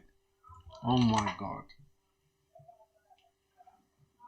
I'm super excited, boys. I'm the happiest right now. You don't know the amount of things I'm learning, boys. Tomorrow, if you guys come back to the stream tomorrow, you'll find out that this guy is a goat. Just wait and see tomorrow, bro. Tomorrow I think this week, what's this? I'm starting school on Monday. I'm starting 3rd year on Monday, which is cool, right? I just checked my timetable. We are starting with something called system design. System something, and I think it's system something like that. It's about systems or whatever. I'm not sure, but I'll see. Alright, let me see what else. What else? That is gone. That is getting this by ID. Then now creating, this is using the post mapping. This is to create a new to do, right? Post new to do. We're going to need to create the default constructor. Then we say create to do. We take the request body and then pass in the default to do. Pass in the to do of type default to do, constructor. Then return to do service dot create to do, and then pass in the to do. Simple as that. Like literally, bro. Look how easy that is. I'm working on my first game. I'm gonna complete it in 5 days. You shall play it. I will. Definitely, I'll play it, bro. Make sure it's not a trash game, bro. I'm joking. Just pass it to me. I'll see it. So this is to get all to dos, and this is to get to do by ID. Now I need to go ahead and get the default constructor and say create to do. Create to do. We're going to use this type. We're going to say type to do, and get this to do. Then go ahead and here we are calling it post mapping annotation. Post mapping, and is going to take we're going to return to do service dot is it dot save, to do service dot create to do, and then pass in the to do. Right, I think that should be it. Yeah, okay, to do create to do is going to take the request body. All right, inside the request body, go ahead and annotate request body, take the request body, and that is it. Yeah. See, so you just came to tell me about your game, bro. You be some stupid shit. Alright, no problem, my boy. It's all good.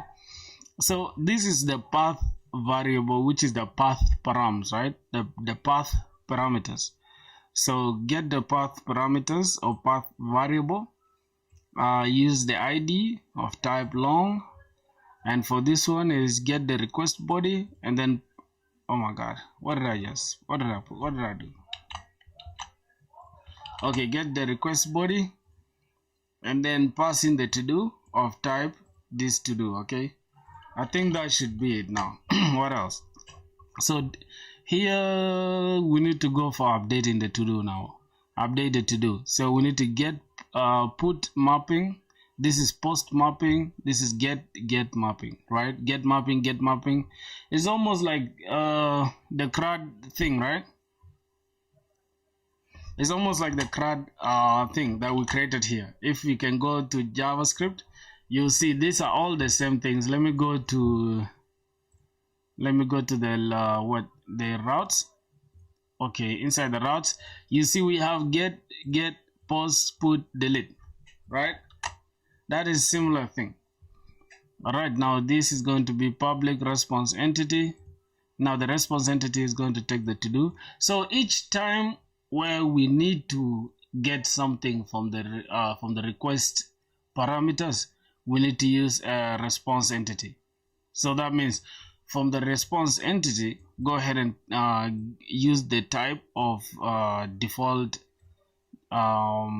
constructor, update the to do, and then get the path variable, which is the path params in JavaScript, then long ID, and then the request body as well, pass in the to do.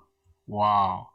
And then try catch, we are going to have in the try to do updated is equals to do service dot update to do ID, and then take the to do.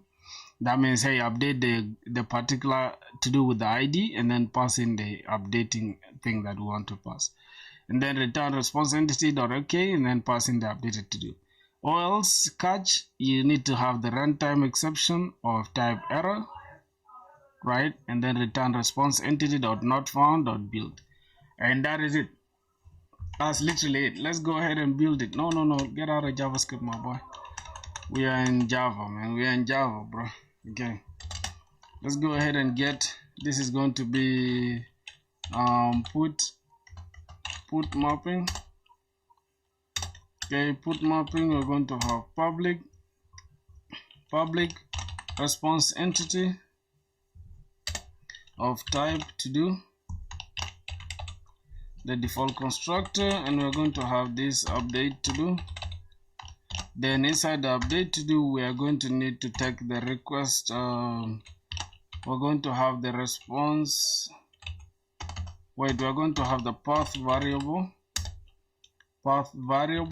and it's going to take long ID, and then we're going to have the request body.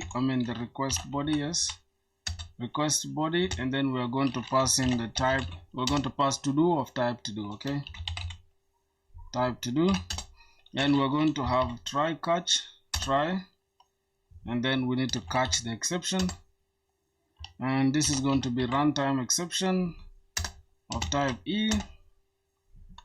Then go ahead and return the response entity dot not found dot build. Okay, that is it for the catch. And then inside the try, we are going to now use this, right? We use the response entity. Let me see, I think that is okay. We're going to check the to do.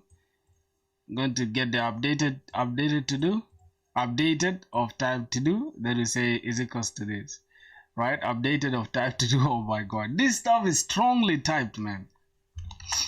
Strongly typed. Okay, let's go pick the type, which is to do, and then we're going to say updated is equals to updated to do, and then pass in the ID, and then pass in the to do as well. Okay, and then we return response entity dot okay with the body, then we pass in the updated. Rather than keeping it like this, updated, what's going on here? Adapt using get body. Is it not the same thing that we have here? Oh, to do service dot update. Okay, not bad. To do service dot update. We need to put here to do service dot update to do, not updated to do. Okay, I think that is it, bro. We're done with the rest. This is the REST API. I mean this is the REST API, bro. Oh my god, this is hard, bro. Keep going, my friend. Thanks, brusky. Type long. What did I do here? Long ID. It's the one. Why do I have an error? To do service ID updated. Why do I have a problem here? Just gonna call this updated to do so that it can be the same. Updated to do, but for some odd reason, we have an error. This is it's taking update to do, it's taking the ID. Cannot resolve path ID in the request mapping. Oh, I think we are using this.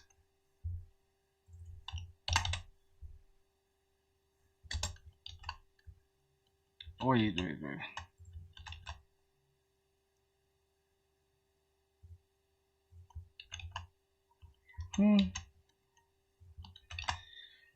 Oh god, am I becoming insane now? Let's go to the service first of all.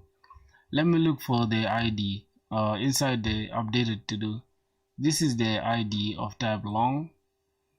Find by ID, that is that. Then inside the controller, why is it tripping?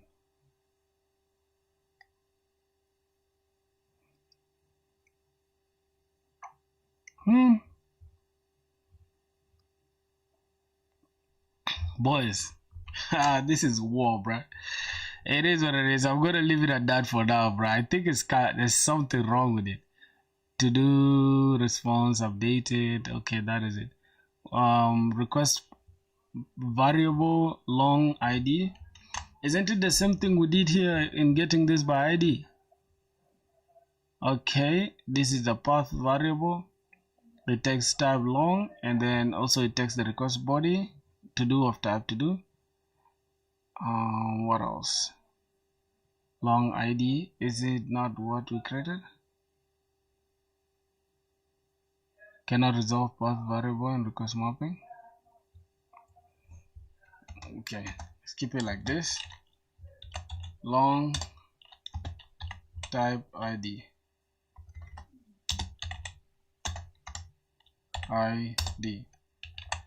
I don't know why it's saying it cannot resolve it, bruh. Path variable. One advice: use as less help of AI as possible. Fix your errors by yourself. I'm learning backend in Django, by the way. Yeah, bro, I have no idea in Spring Boot completely. You get? So this is my first ever experience. I'm just trying to understand what's going on. You get? So that I can get the overview of how the entire thing works. As you can see, it's almost like I'm copying and pasting, but it's not true at all. I'm writing it just like how you'd be in class. When your professor teaches something, you are there also writing down something. You understand? So that's what I'm trying to emulate. Alright, delete to do. So here we're going to have delete mapping, taking the ID as well from the parameters. And then yeah, then this is the response entity. It's going to return void because we're not returning anything. That's true. Then to do the service dot delete id, and then delete to do by that id. Then return the response entity dot no content dot build, and then we don't need to return anything, that's why it's no content. And then in the error we need to return not found dot build. So that is just it. Now this is for the put request. Now let's get the delete mapping. Here we need to say public response entity. Response entity is going to take void because we're not returning anything. Void, we're not returning anything. And then we're gonna call this delete to do. So within the path variable, which is a path params, say path variable, take the id of type long, I mean id of type long, yes. Then go ahead and get inside the try catch. We're going to have in the try, then we're going to have a catch as well. This is where we catch the exception, runtime exception, throw runtime exception. Here we are returning response entity dot not found dot build. All right, and then inside the try we are going to have the to do service dot delete to do. Then we pass the specific id, and then now here we return a response, return response entity dot no content, not found, no content dot build, and that is it. Wow, I think we're done with the entire REST controllers, right? Now why this? Why this maps HTTP methods to service calls, returns HTTP status codes for proper REST, e.g. 404 if not found. Okay, now configure the application. SpringBoot auto configures most things, but add h2 console for DB inspection. Okay, but another thing I need to understand though is that why do we have issues here with the IDs? Cannot resolve the path variable request in request mapping. I need to just take this. Let me ask AI why we have an issue here. So why do we have this issue inside the REST controllers? For update and delete, what for update and delete methods, right? HTTP methods. All right, why do we have that error? And the error cannot resolve the ID request. SpringBoot contractive occurs on the output annotation. The request for specific annotation like get mapping does not match the placeholder in the URL path. Process the point of delete. Since you're working on to do this we need to pass the ID in the. Okay, now I understand. So we need to pass these IDs right within here as well. So we need to have something like this, and we need to have this slash, then we need to pass the ID as well. Okay, we need to pass. Oh, now yeah boys, this is, I feel super good right now, right? God damn. Okay, so that is the problem. I didn't understand that at first, but now I know. If I ever again face this issue, I know to just fix it like this. God, so this is the request parameters. Get the ID from this request parameters and then go ahead and do that. Okay, I think now I understand it all, bro. What else, bro? Look at how much code we've written. This looks like we've taken it from AI, but this is part of learning. The first thing I do when I start a new language, I did it on stream with you guys watching. This is beautiful, bro. So that when I learn Spring Boot, nobody should say, "Oh, he just bought a course." You get, because there are people wasting millions on courses, bro, which is crazy work. It's good to buy a course though, because it's very organized and shit, and also you support the creator. But I don't encourage it, like, for sure. Since you're working on a to-do crowd applications, I think we've already solved that, so there's no problem at all. Now the next thing we need to do, as you can see, we need to they're saying Spring Boot auto configures most things, but add the H2 console for DB inspection in case we need to inspect the console. We go to the properties. I don't know why we have like a lot going on here. I don't know. Hibernate JPA/Hibernate. This is inside the properties. Okay, just copy this. Restart the app. Visit http localhost/this for the console, and then run and test the API. Run the app. Use Postman, and then we can test this. Yo, we can actually test this in Postman, bro. Okay, that is cool. Let's go test it out. What are we missing? What are we missing? So we need to go localhost 8000, right? I think I have Requestly here. Rather than using Postman, we can just use Requestly, right? Because it's a new thing, so why not? Why not use it? Okay, so glorified to do. I'm just gonna call these collections. I'm gonna call a new collection, add a new collection, and I'm gonna call this Java. I'm gonna call this SpringBoot to do, SpringBoot to do. And then inside this collection, I'm just gonna go ahead and add a HTTP request. And rather than doing this, I'm just going to use the same exact variable. I need to create a new runtime variable, add a new one, and I'm just gonna call this Spring URL,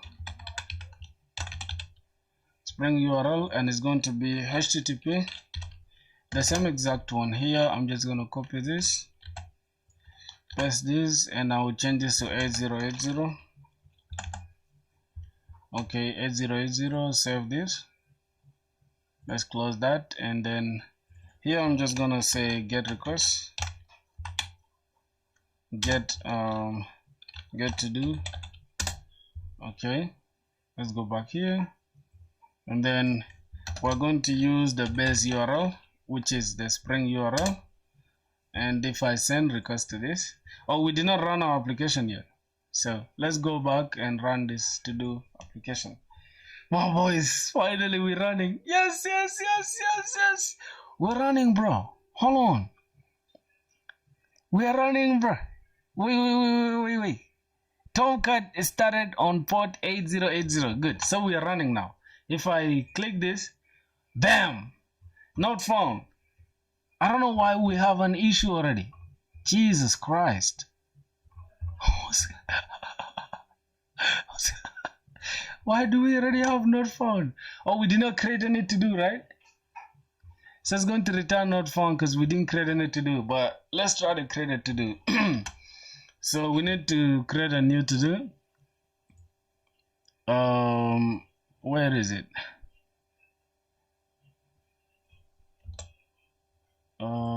Okay, this is inside here. This is get to do. I need to actually duplicate this, and then create to do, and I'm just going to change this to post. This is going to take the base Spring URL, save this, and inside the body, I think it should be JSON. I don't know if it should be JSON. Let's go ahead and see. How are we going to do that? Post, we need to go to /todos, right? Or post /todos, create a to-dos /todos, and then in the body, we're going to have title will be land Spring Boot description, build CRUD APIs, completed should be false. Okay. Let's go back and test it now. Let's go to Requestly. We need to pass this as title. Title should be land Spring Boot.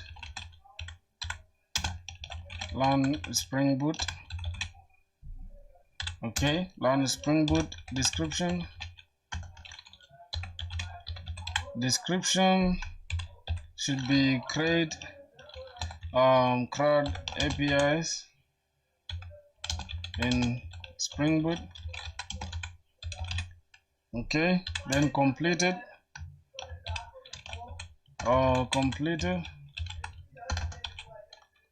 completed should be false. Okay, I'm just gonna call this false. Boom. If I save this and I create, whoa, it's still not found, bro. Why? Oh, we need to go to slash to-dos. Okay. Let's go ahead and create. Oh my god, bro. Oh my god, bro. Let me celebrate, bro. Boys, y'all should celebrate with me, bro. Cause god damn. What in the hell? This is cool, bro. Are you guys not impressed, man? Hold on, let me remove this. Are you guys not impressed, boys? Nah, I'm just super happy, bro. Okay. Completed false. If I go ahead and get all to-dos here, this will not work. I have to get this to-dos because that is the table in our database. Alright, so we are getting this. Spring Boot, CRUD APIs in Spring Boot, completed false. Good. Now let's go ahead and test the other one by getting by the ID. So I need to just duplicate I need to duplicate this, duplicate that, and then I'm just gonna say get to do. Well, this one should be get to do's. Get to do's. Then this will be get to do. This will be slash ID, which is gonna be /1, right? And then I just send this. Bam! Where we get to this. Boys, look at that. So here we are getting an array of to-dos, right? If we see this, and inside the crate, wait a minute, but why is the crate, why is it 200 though? I thought it's supposed to be 201 because we've created something. Oh god. What's going on here? Hey there, welcome to Castle. We can help you today. Product demo, plans and prices. Currently, we're currently away. Please leave a message and our team will reach out. What's that, bro? What are these people trying to introduce here? Okay, let's go ahead and try the update to do. Let's try to update it to do. Let's get this same exact one, duplicate this, and we're gonna go ahead and update the to do. Update to do. Update to do, something like that. For this create to do, we just need to change it to create to do. Okay, so this is get to do, this is update to do, this is gonna be update of put. Yep, put method, go to the body, we'll go to create, take the same exact thing, go to the update, drop it here, and what are we updating? We are goddamn updating. We are updating the title to. I want to update the title to something like Spring Boot, just Spring Boot. I don't know if this will work. Not supported. Okay. Oh, this is JSON, not text. Okay, go ahead and boom. So we've updated the title. The description, title is null, description is null, update is false. How is that even true? I just updated the title. Why is it null? Okay, let me change it back. Let's say boot.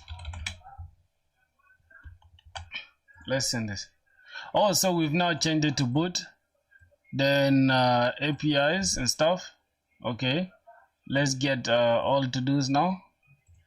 It will be boot. Yes. All right. Let's create another to do. Let's send this. Send that. Now let's go and get all to dos. Get all to dos. We have 3 to dos now. Yeah. Okay. I understand it now. We need to delete to do now. Let's go ahead and delete this today. Get this, duplicate this, and delete to do. Alright, now the title, we need to delete the first to do. If I go ahead and say get all to dos, I need to delete the third one because it's they are identical. So let me just delete the third one. I need to change this to delete. Okay, I need to delete the third one and go ahead and send this request. Error while executing the request. Okay, that's the problem. If I get all to dos, hopefully it has deleted it. Yes, these people have a problem with the delete thing, bro. I remember they have a problem with it. So I think that is it, my boys. What is left again? We're really done now. We've created a very good to do app with SpringBoot. Boys, it's over for people now, bro. People will have to hate me now because I'll be spamming this. Okay, so this is the main entry point. We have nothing to do here. It's all good. This name cannot resolve tables. Why? Cannot resolve to dos. Let me ask why this is a problem. Why is this an issue when building the table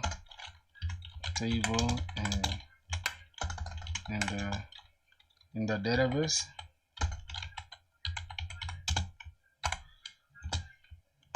What are we looking for? We need to just select this entire thing.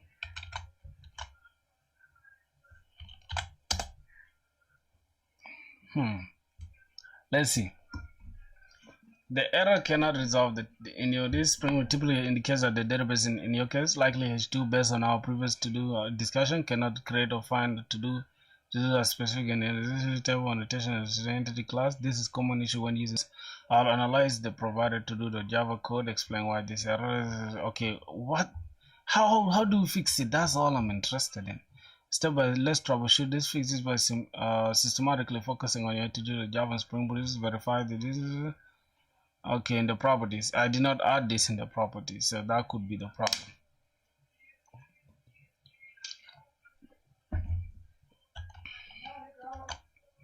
That could be the issue, right? Let's go and open the properties. Where the properties at, bro? I don't know where I think where the properties at. External libraries? No. Oh, resources and then properties. Okay, this is my property. This is my property. Properties. Okay.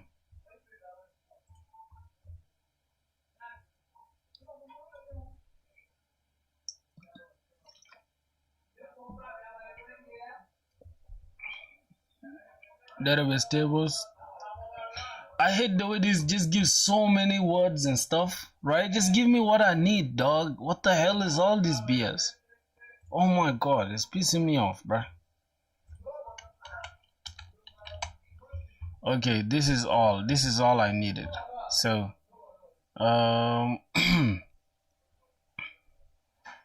console for inspecting the database.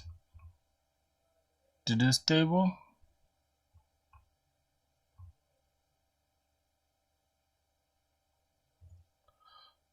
Invalid, update this, whatever. Let's pick this typo.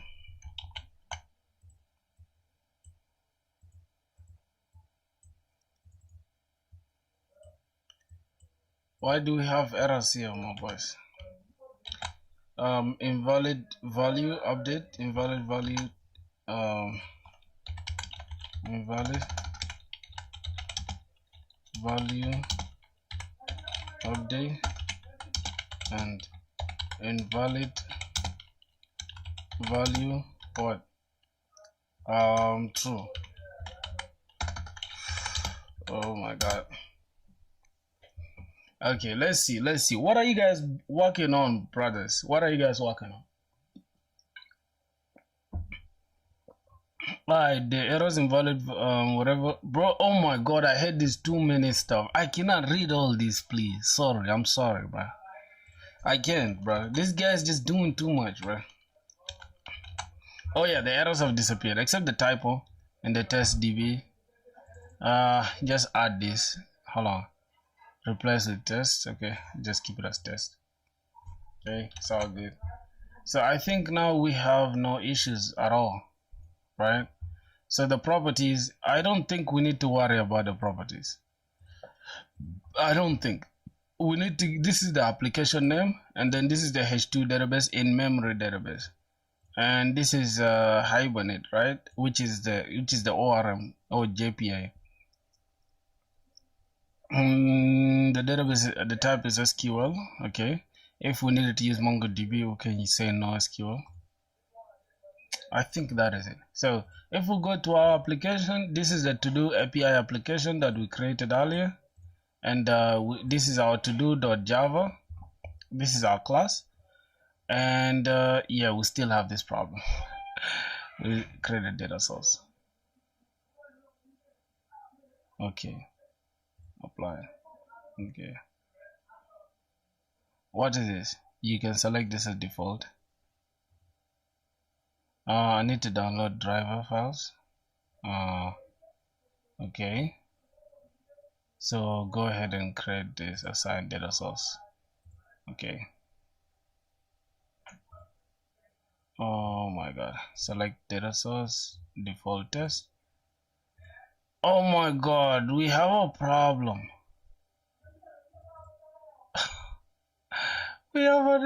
Why do we have a problem? Oh Jesus Christ. Can somebody tell me why this is a problem? More actions. Refresh data. Change.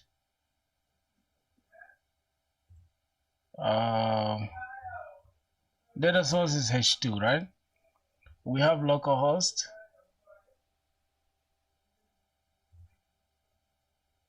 No auth. We don't need any auth. Apply. Okay. All right. Then clear. Then that is it, right? Okay.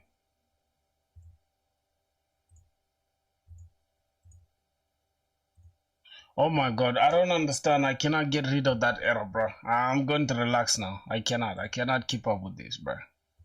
Cannot resolve.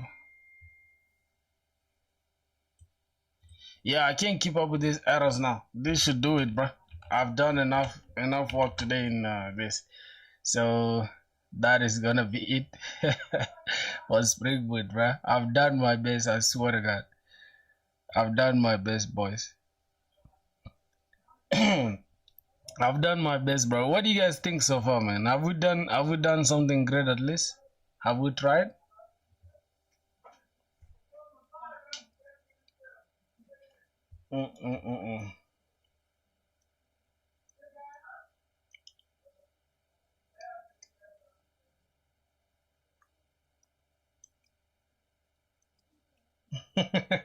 You know, the way people are asking me for the song name is crazy, right? Because the thing is, like, I do not have any song. I'm the one who made the beat. It's not a song. See, people asking for this, right? If you go to my YouTube, hold on, let's just go to my YouTube. Oh my God, bro, we are left with what? We are left with 12. I mean 16.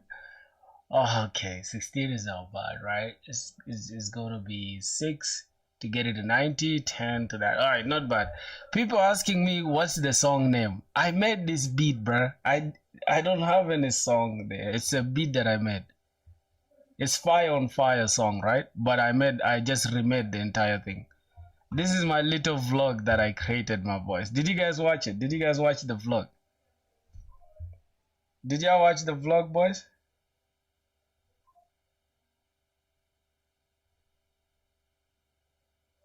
Okay, let's see. Just vlog.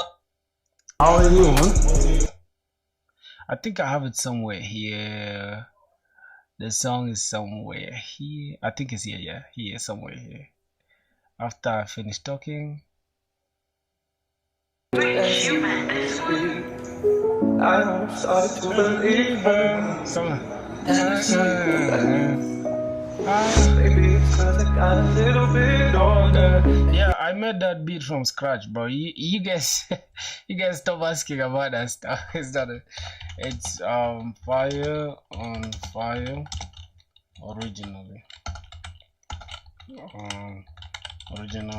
But I recreated the beat from scratch.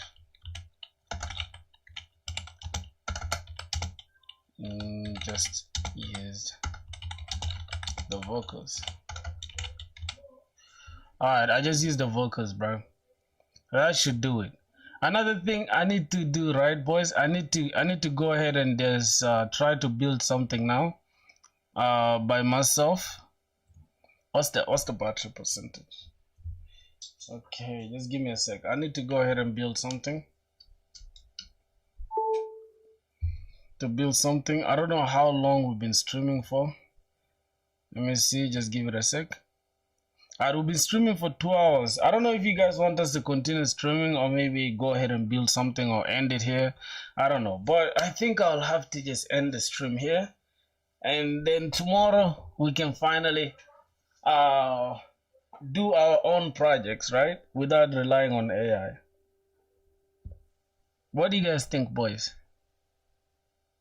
Oh, we should continue streaming because I have the energy, bruh. I don't mind streaming until I don't have anything I'm doing anyways. Okay, let's go. I think I should record the course right now though. I was planning to record the course on how to build a to-do app using how to build REST API using Express.js, Burn. Yeah, using Express.js, Burn, TypeScript, Prisma as the ORM, NeonDB, which is the hosted Postgres DB. I think that is it. I don't know. I think I should just record the stuff right now on stream, right? Alright, so just kill 2 birds with 1 stone rather than doing it off stream. So I'll show you guys how I do my stuff, boys. You get what I'm saying? Okay, so let's go ahead and do just that. Let's see. The glorified to do. Oh my god. But I don't know if we should just build a simple to-do app. I'm still thinking, bro. Should we build a simple to-do app or complete e-commerce store? The e-commerce store will be better, or to-do app? I think let's do the to-do app as the course. Okay, so let me just go ahead and create a tutorial. It's not even a course, but it's just a little tutorial that people been asking me about. So it's only right that I did it right now. Okay. Still, I'm just gonna call this task manager. I'm gonna build a simple task manager. Okay.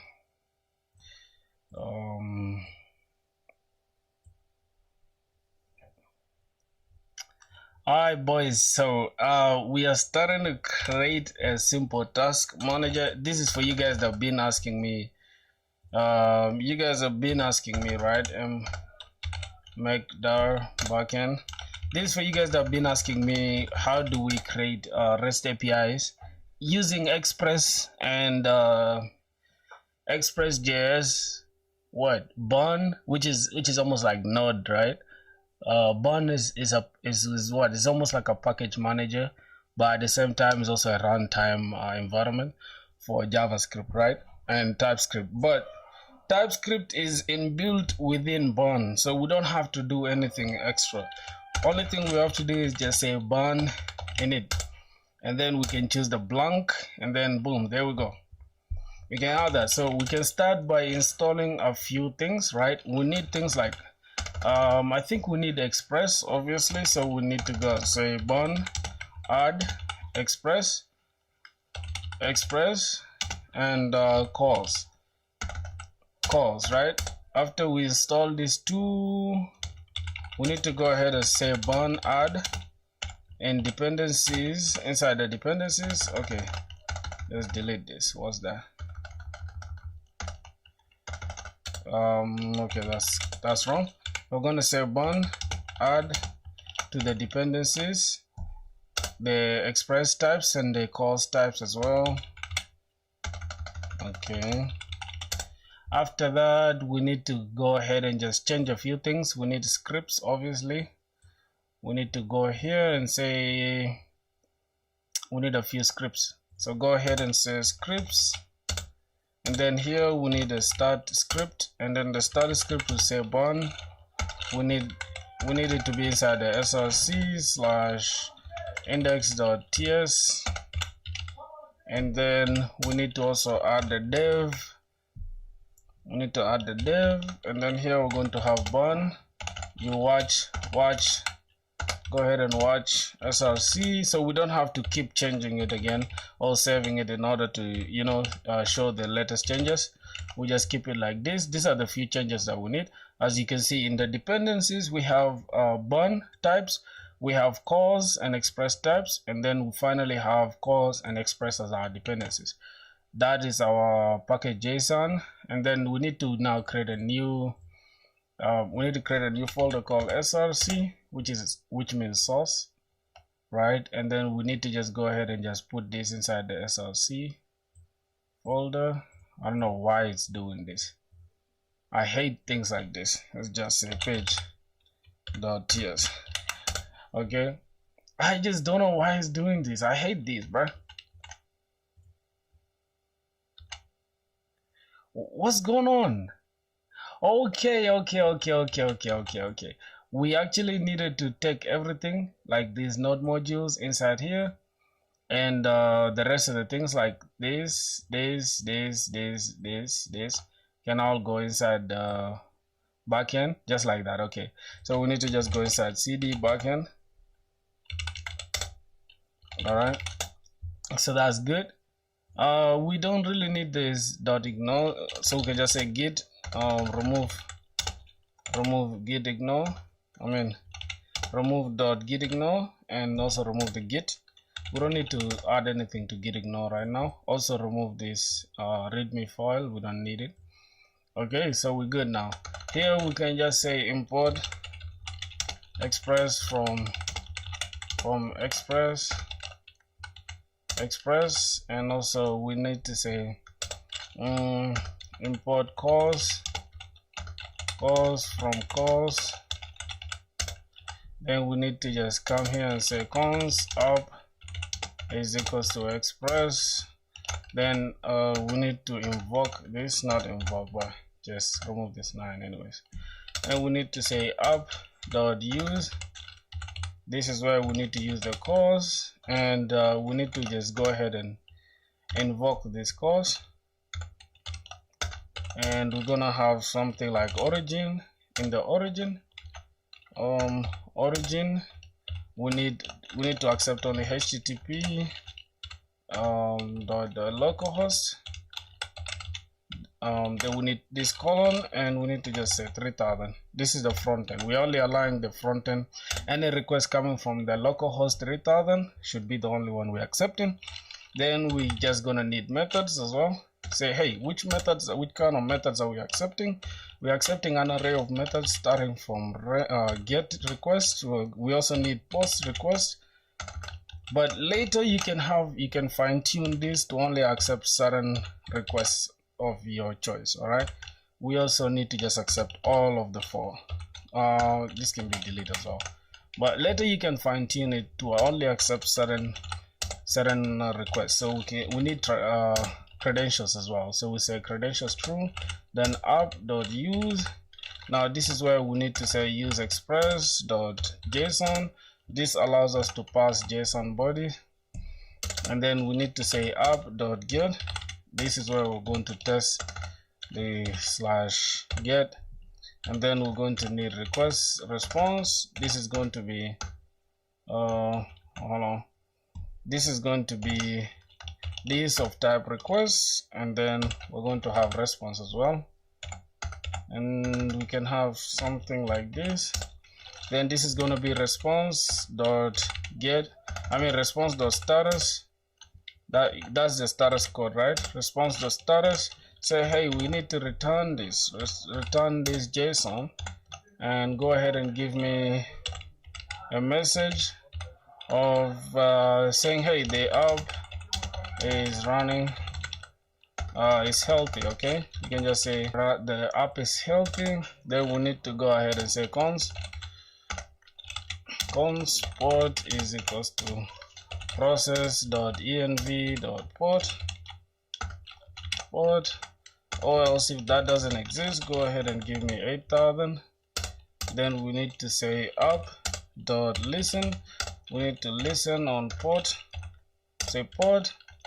After that port, we need a callback function, and the callback function is going to have this log. We need to log this to the console. Say, hey, this is the app is running, or the server is running on localhost, right? http slash goddamn localhost :3. We need to just put this template literal. Then we're gonna need to import this port, and literally that is it for this entire thing. Then we need to take this port, we need to create this, we need to create something like .env. Then inside this .env, we need to drop this port and say, hey, this should be port 8000. Alright, that is it. I think right now if we go ahead and say bandev, we have an issue, or we need to take this inside the src. Then we say bandev, we can see, hey, this port is running good. Now you can see the app is running healthy. Okay, that is interesting. All right, now we can either kill this server and then continue building the other controllers and routes, or we can keep it running. But let's just kill it and then go ahead and create this lib folder. Then inside this lib folder, go ahead and create a controller, and then inside the controller, go ahead and create route, or you can call them routes or whatever. I love to just keep them singular like this. Then we can have todo.controller.ts, and we can have todo.route.ts. Then we can have this prisma.ts. Then here we need to import Prisma, but we're not gonna work on it for now. Then we're just gonna have export cons. We're gonna need to export the to-do routes. To-do routes is equals to router from express. That is it, router from express. Then go ahead and say to-do routes dot get. This is going to be the get request, because we are creating all our routes. The get request, any request that comes to this route, go ahead and accept it. Now we need to create to-do controllers as well, and we need to go ahead and create this inside the controller. Say export cons. We'll drop these controllers, and then we open an object. This is going to be import type. Then we're going to need to request a type request from express and also response. We're getting those types. Now here we need to get all to-dos. Then this is going to be async. We need to create these parameters. Then it's going to take that. We're going to need to take the request and a response, request of type request, then response response of type response. Then we're going to have that. After that, we can just go ahead and copy this down like 4 times and then change this to get to do. This is going to be a single to do. This is going to be create to do. Then here we can call this put to do. Oh god, I can't type, boys. Oh, update to do. I think update to do makes sense, right? Rather than put to do. Update to do, and then this is going to be delete to do. All right, now we need to go inside our routes, and then we need to import this from the controller, and we need to say .get. This is going to be get to do. Okay, we need to import these controllers to do controllers dot get to do. That is the first route. We need to create this like 5 times. Then this one will be get as well, and this is getting it by the ID. So we're going to say to do ID. We're going to come here and say get to do. This is just to get one to do, get to do, and then this route is going to be create, which is going to be post request. To this is going to be create to do. Then we're going to go ahead and say this is put, which is going to be updating to do. So we need to select the specific to do with the to do ID. Then this is going to be update to do. We're going to need also to delete this as well. So we're going to need to have to do ID coming from the request parameters. And we are going to delete to do's. And this is going to be delete to do. So as you can see, we are literally done with almost the entire routes. So we're done with the routes for creating to-dos and the controllers for creating to-dos. We are not done yet with the controllers, obviously. We need to go ahead and create now. We need to import Prisma. So here we're going to say burn x Prisma init. So you code in Nest.js? Not really. I use Node.js, Burn as well, Express, and now I'm teaching myself a SpringBoot. But currently I'm just doing I'm currently doing this. How did I call it? Oh my god. I'm currently just working on something here within Express, creating a to-do, simple to-do application. All right, so now that our Prisma, we now have Prisma, we need to use this as the ORM, so that's going to talk to our database. That's the way we talk to our database. I'm going to remove this output field because I don't want any output here to be created. So we're going to need to create model. Here I'm just going to call this to do, and I'm going to give it an ID. And it's going to be of type ID, type string. It's going to take ID, and then we're going by default it will be CUID, which is collision resistant unique identifier. We're going to need a title for the to do of type string. We're also going to need the description of type string as well, but it's optional. If you want to leave it out, you can leave it out. So we're going to need a status as well, and then it's going to be of enum.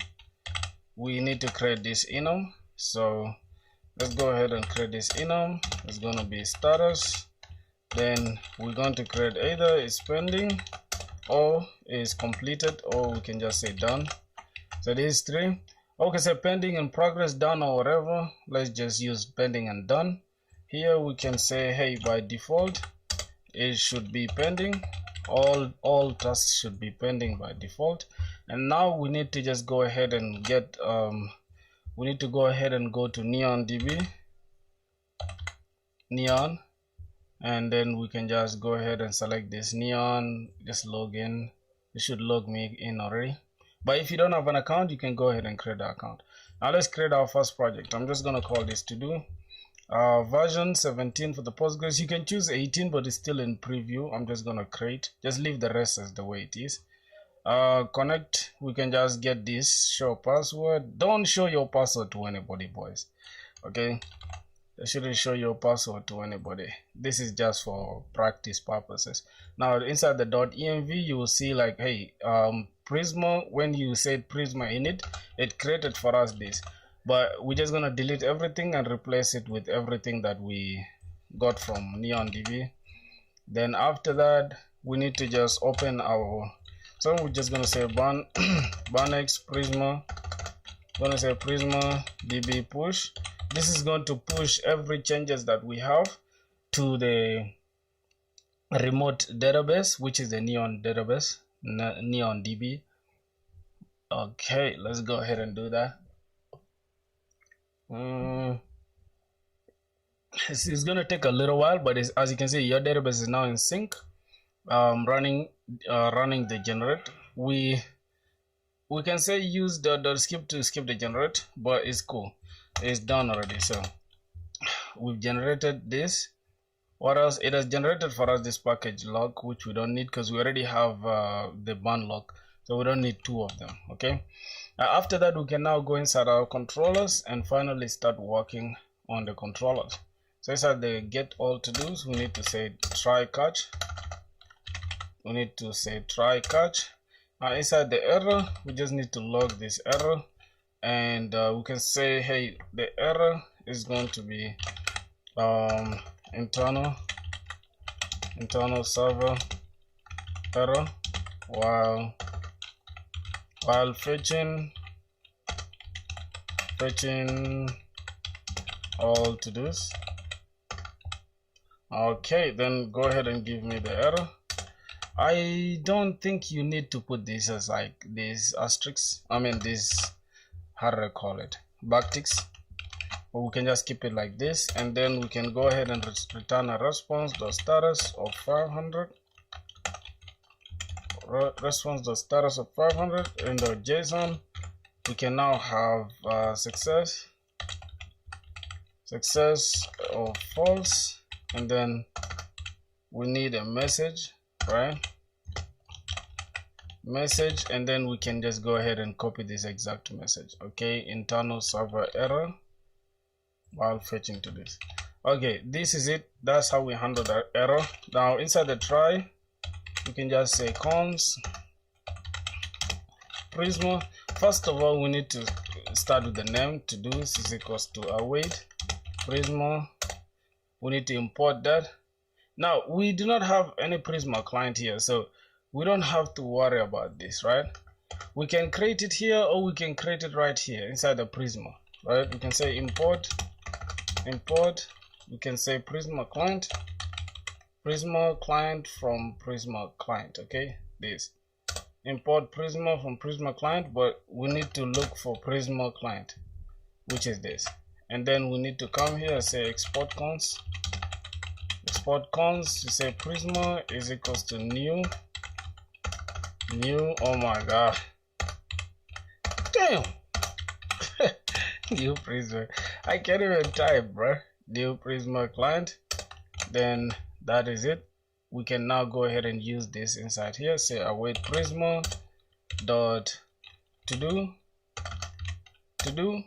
dot find many,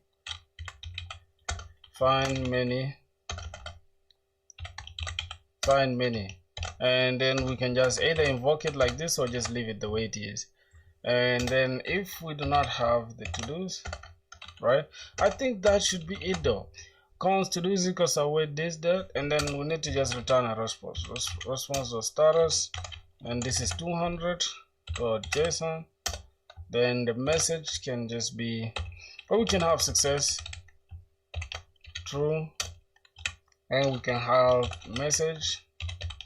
We can say to-dos, all right, or we cannot have a message, right? We can easily say to-dos is equals to to-dos, something like that, and boom, there you go. We're done with the entire getting to-dos thing.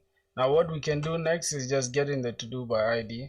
Here we need to just get the ID from the request param, so we need to destructure the to-do ID from the request parameter is equals to request dot params, get the to-do ID. Then we need to check if the to-do ID doesn't exist, not to-do controllers, to-do ID doesn't exist, then return a response.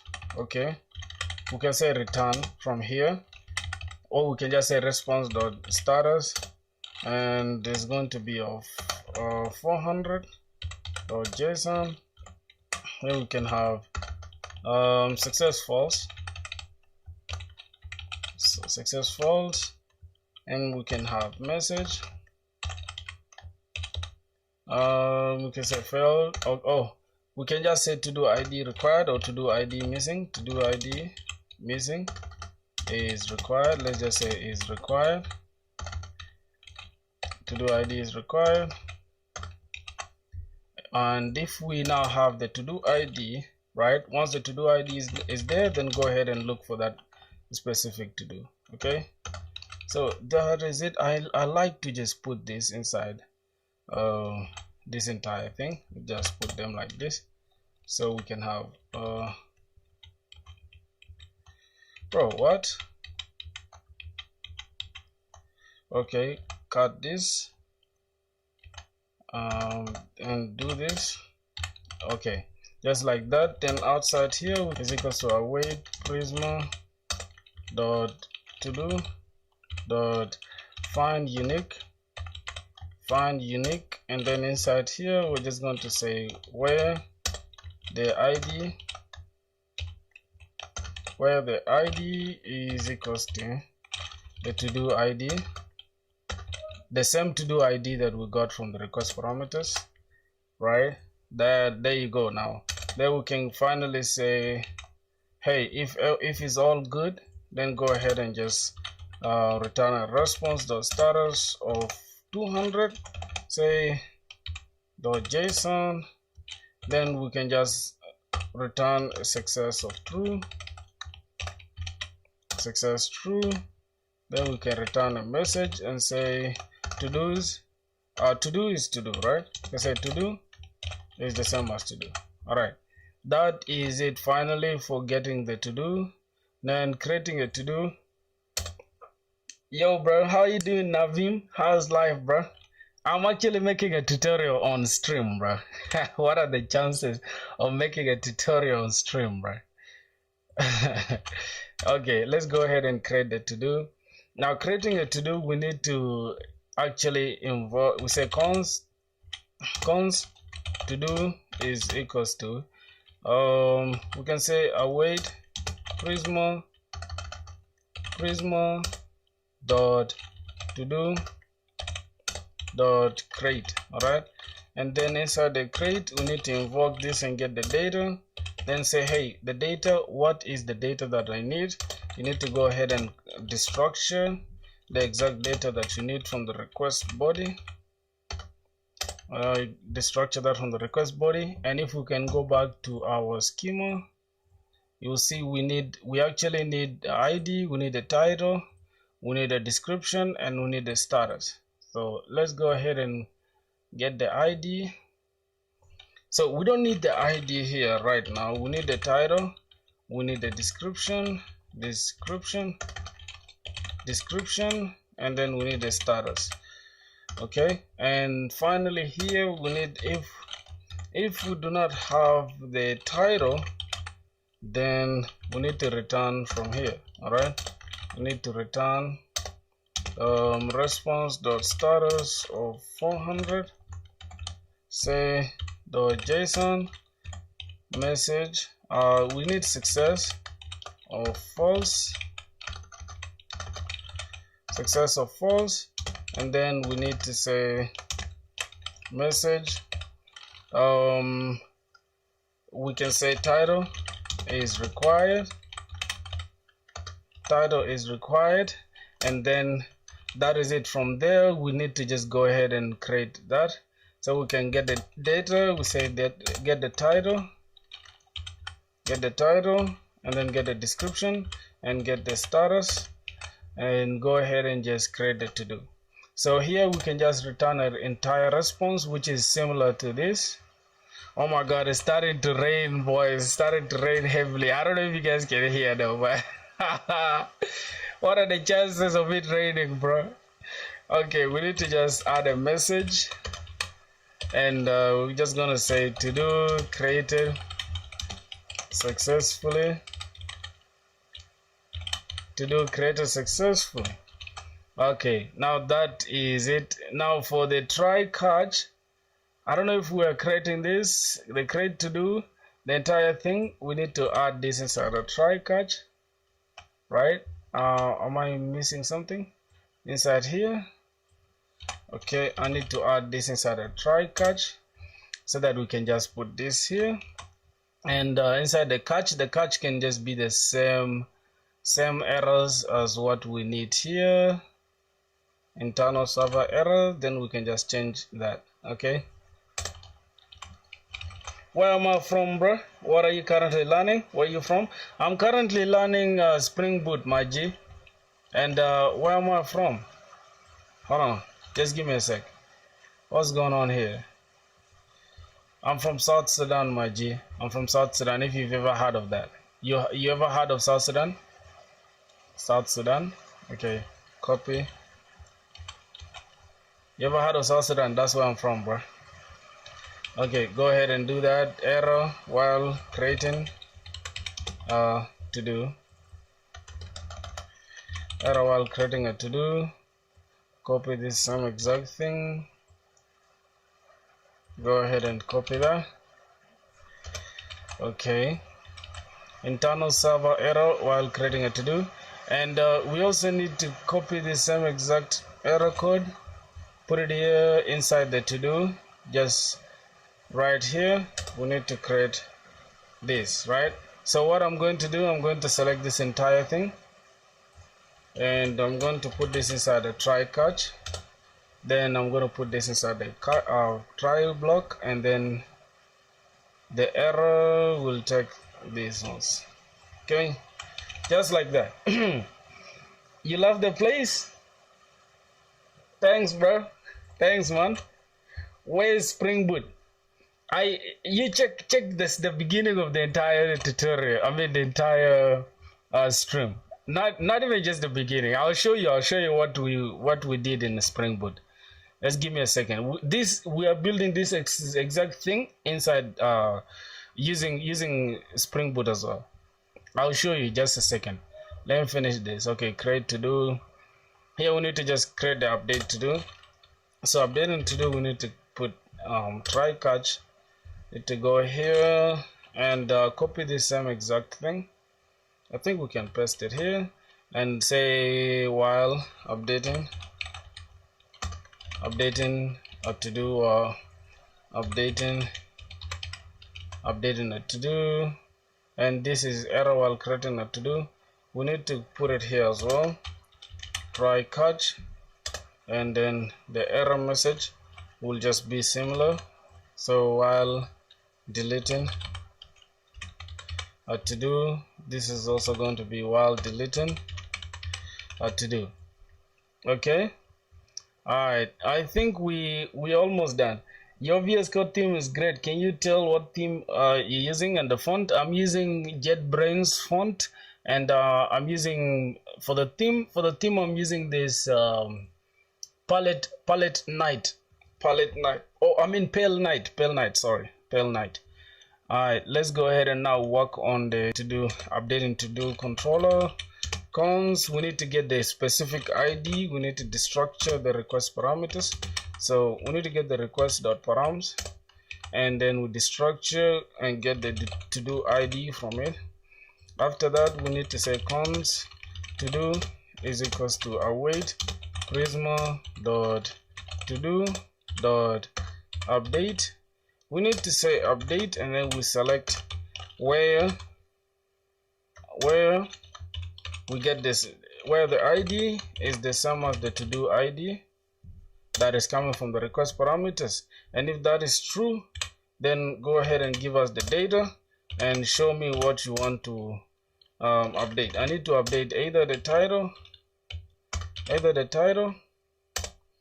or the description or the status, and that is literally it. Now these are errors that we need to just get from, we need to say cons, go ahead and get these things from, get them from the request body. Okay, request.body.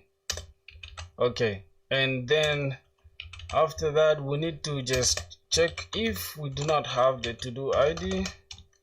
If we do not have the to-do ID, if we do not have the to-do ID, then return response.status. Say, hey bro, we do not have the to-do ID, so how do we get that? .json, we can say success is false, and then we need a message should be to-do ID is required. Oh my god, I am very bad when it comes to typing. I can't lie to you boys, I'm so bad at typing, bro. Alright, that is cool. Then after that, go ahead and update the to-do, right? Then we need to return a response.status, return a response.status of 200. .json. Here we need to put success, flag of success is true, obviously, success true. Then we need a particular message, and we need to say to do updated successfully, and then we need to pass that to do that we updated. That is it, and we need to go back to this create to do. After creating the to-do, the success message should status should be 201. What are you saying? Oh, thanks bro. Okay, cool. It's all good my boy. So we're done with the updating to-do. We need to just delete the to-do. I'll need to come here and say cons destructure the to-do ID from request body, the request parameters. After that, then go ahead and say cons, cons to do is equals to Prisma await. We are awaiting Prisma dot to do dot delete, right? Yep, and we are deleting the one where the ID is the same as the to-do ID that we got from the request parameters. Okay. Oh my god, I can't type, boy. Oh god. Shit, I can't type. All right, then after this is done, we obviously need to make sure we just pass in this check to check if we have the ID. If we do not have the ID, then we return. Okay, because there's no point of deleting if you don't have the ID. What are you deleting? And then after that, we just need to go ahead and just say deleted successfully. Okay, we need to go ahead and pass this response. This is the response that we give into the client. So pass this, and we're going to say to do deleted successfully, and then pass that exact to do that we deleted. Oh, there's no point of passing it up. If you want to pass it, pass it. If you want to leave it, leave it. I think now we're done, bro. We're done with the entire CRUD operations. Yeah, okay, we're done with that. I don't know what else we need though, but I'm thinking we're done. Here we're not using this, so let's just go ahead and clean it up. What else? Let's check out the routes. Okay, this is to get all the to-dos. This is to get a single to-do. This is to create a to-do. This is to put a to-do or update a to-do. This is delete a to-do. All right, let's check our main entry point. So I think everything is looking clean. We can go ahead and just test everything using Postman. Okay, let me refresh this. If I refresh this and I go to tables, you'll see first we don't have the created that and updated that. And go ahead and go to our schema. We need that in our schema, right? We need the created that. Obviously you need to know when you created the to do, right? Created that. Here's gonna be type. It's gonna be type date time. By default is going to be the current date, and then updated that. Updated that is going to be type date time as well, and by default is going to be the updated at flag. Now if we go ahead and just do anything right now, it's not going to help us because our Prisma, let's just say burn x Prisma db push one more time so that we can sync it with the database. Hello buddy, yo BCA buddy, was good bro? Now we need to sync it with the external database, which is the Neon DB. As you guys can see, it's running. Give it a sec. Okay, yep. Now we are in sync with the external database. That means if we go to our external database now, which is this, and we refresh, notice we just have 1, 2, 3, 4 fields. If I go ahead and say this, boom, you see we have extra fields, which is the date and time, right? We have the updated, created at, and the updated at. That all of them are timestamps. And then if you don't want to use this Neon DB interface, you can always just go ahead and say Barnex Prisma Studio, and it will open a simple interface that Prisma allocates or gives to you. And it has all the fields that you have. So ID, title, description, which is optional, status, which is an enum, and then created that, updated that. All of them can work. Choose whatever that you want. Okay. All right. Let's go ahead now and test our routes. So I'm just gonna go ahead and start my server. If you did everything, if you followed clearly, you will not have any errors. Let's go ahead and just test the routes now. I would like to use this. I would like to use this stuff. As you can see, I have these ones already. If you don't want, you can always just use Postman. Okay, I like to use this because it's open source, and I think Postman is open source as well. I'm not sure. I'm just speculating. Okay, I'm not sure. All right, so within Postman, I will show you how we can create these URLs and stuff. Right, close all tabs, force close all tabs. And then now we need to go ahead and create I think we need to create these collections, right?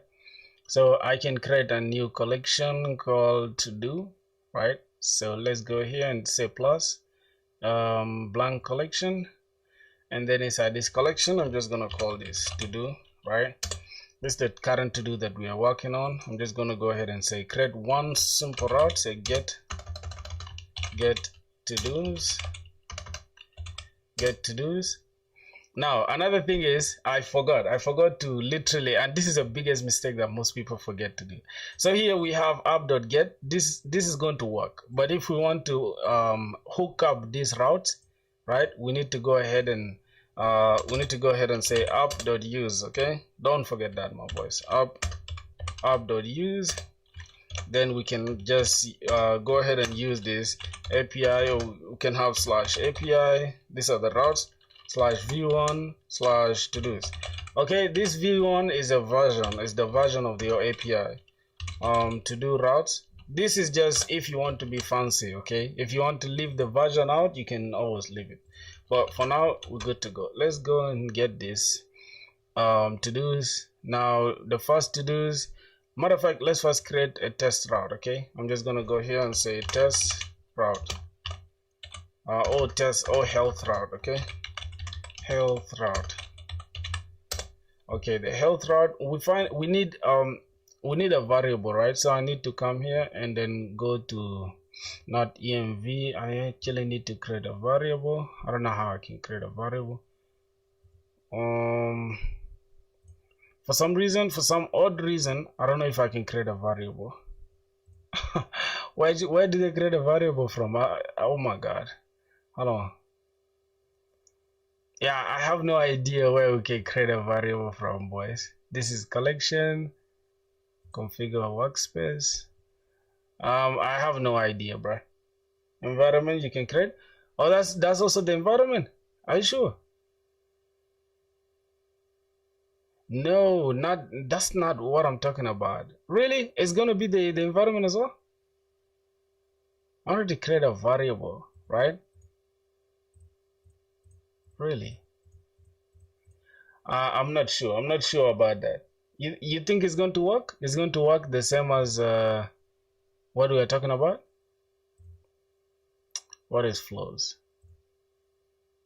Okay, what the hell is this? Skip for now. Oh, the environment works. Okay, let me just pick a new environment. I'm just gonna call this URL or base URL.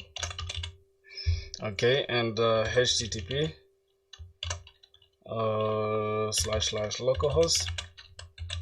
//localhost, and we're going to have this as 8000. That is the base URL. As a base URL, HTTP 8000/API/v1/todos. Okay, let's see if that's gonna work out. I need to change this name to base URL. Base URL. I don't know if that's going to work though, but let's just go ahead and try it. Okay, and there's no hard feelings, bro. Can we use standard client? I don't know. This is what I have right now, so that's why I'm using it. Okay, let's see if we can create that base URL. Yeah, boy, it's not going to work. It's not going to work. I don't know how we can create that. I need to just let me just ask this real quick. Okay, how do I create variable base URL in Postman? Oh my god, let's see. Choose the scope, decide whether you need a global variable accessible across this. Oh, so it's the global one. Click on environments in this and then click on plugin to create a new environment. As existing, you can and then in the selected environment below, locate the add variable text box. Enter the name of your base URL plus the key initial current value, and then after that optional add a description. No, we don't have to add anything, so I guess it's correct. This is why we added. And then what else? Oh, we need to export this, right? Okay. Oh my god. Okay, let's just use it here. Let's say base URL, add description, mark as sensitive. No, I'm not marking this as sensitive. HTTP localhost, oh my god, localhost 8000/API/v1/todos. Okay, yep, this is it. Share all. Okay, then we need to come here. What's this?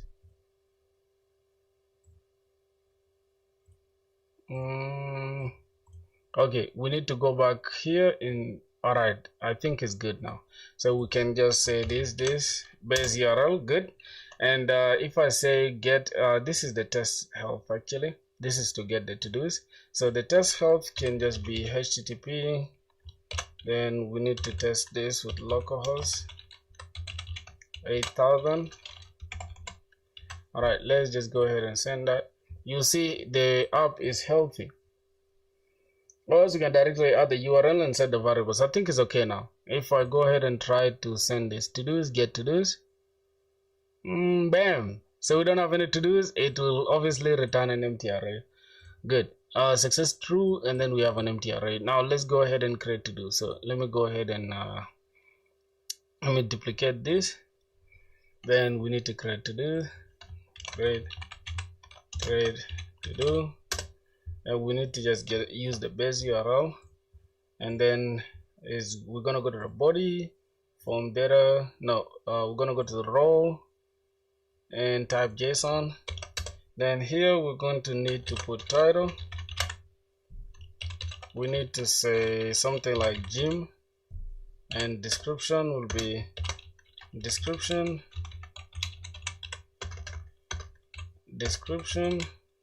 Oh my god, oh my gosh.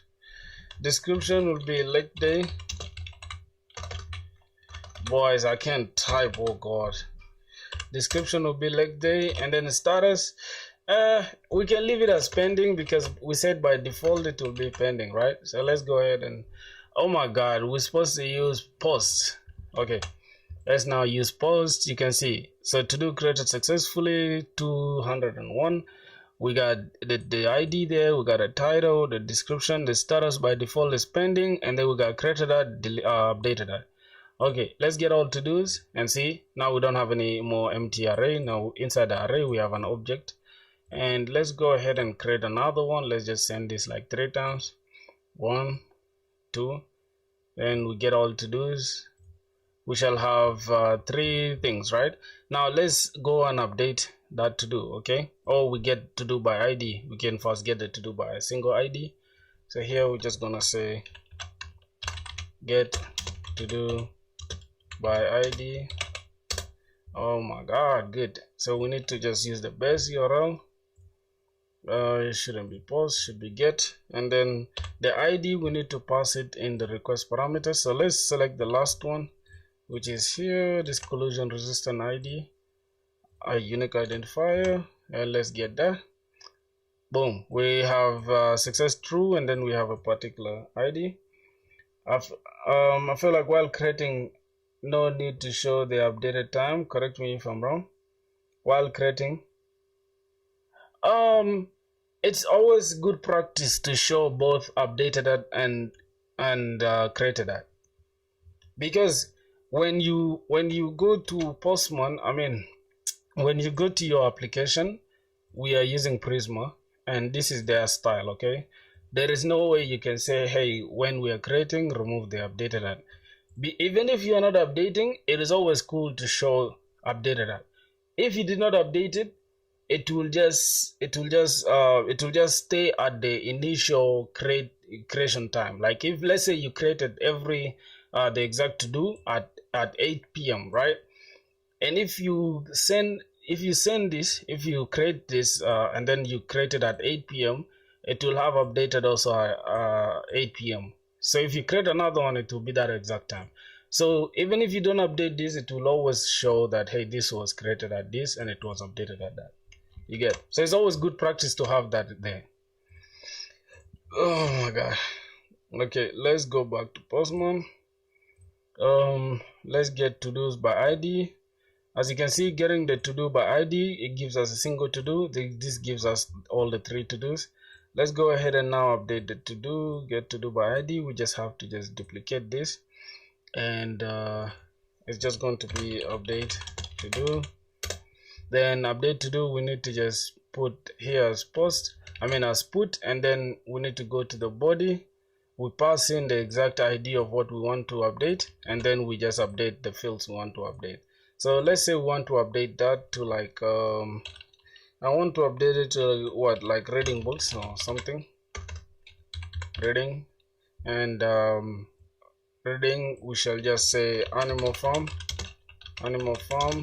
novel, something like that, by George Orwell, who's the author. And if I click this, you see, oh, we have an issue, internal server error while updating a to-do. What happened? What went down?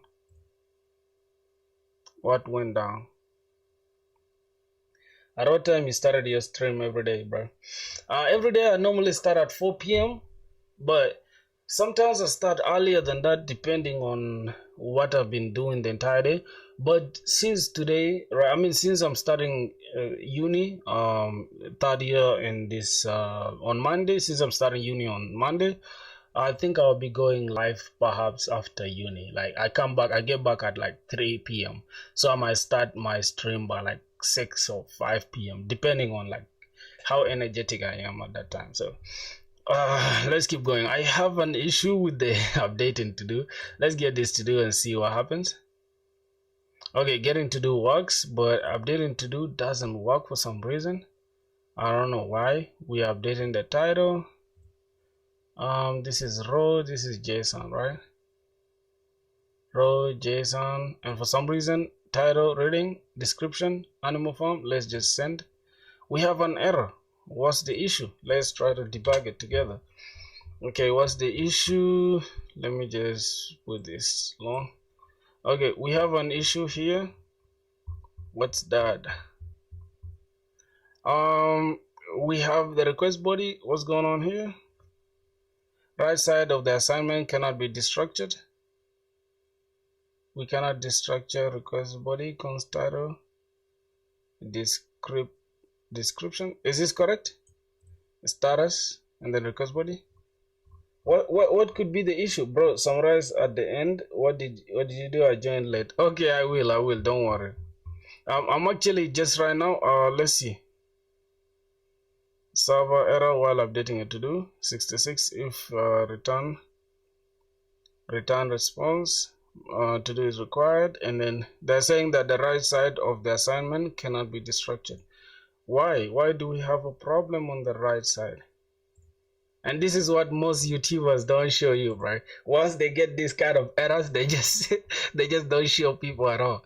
Okay, let's walk through this, and then we try to analyze it all of us. So cons, we get the request params, we get the to-do ID from the request parameters.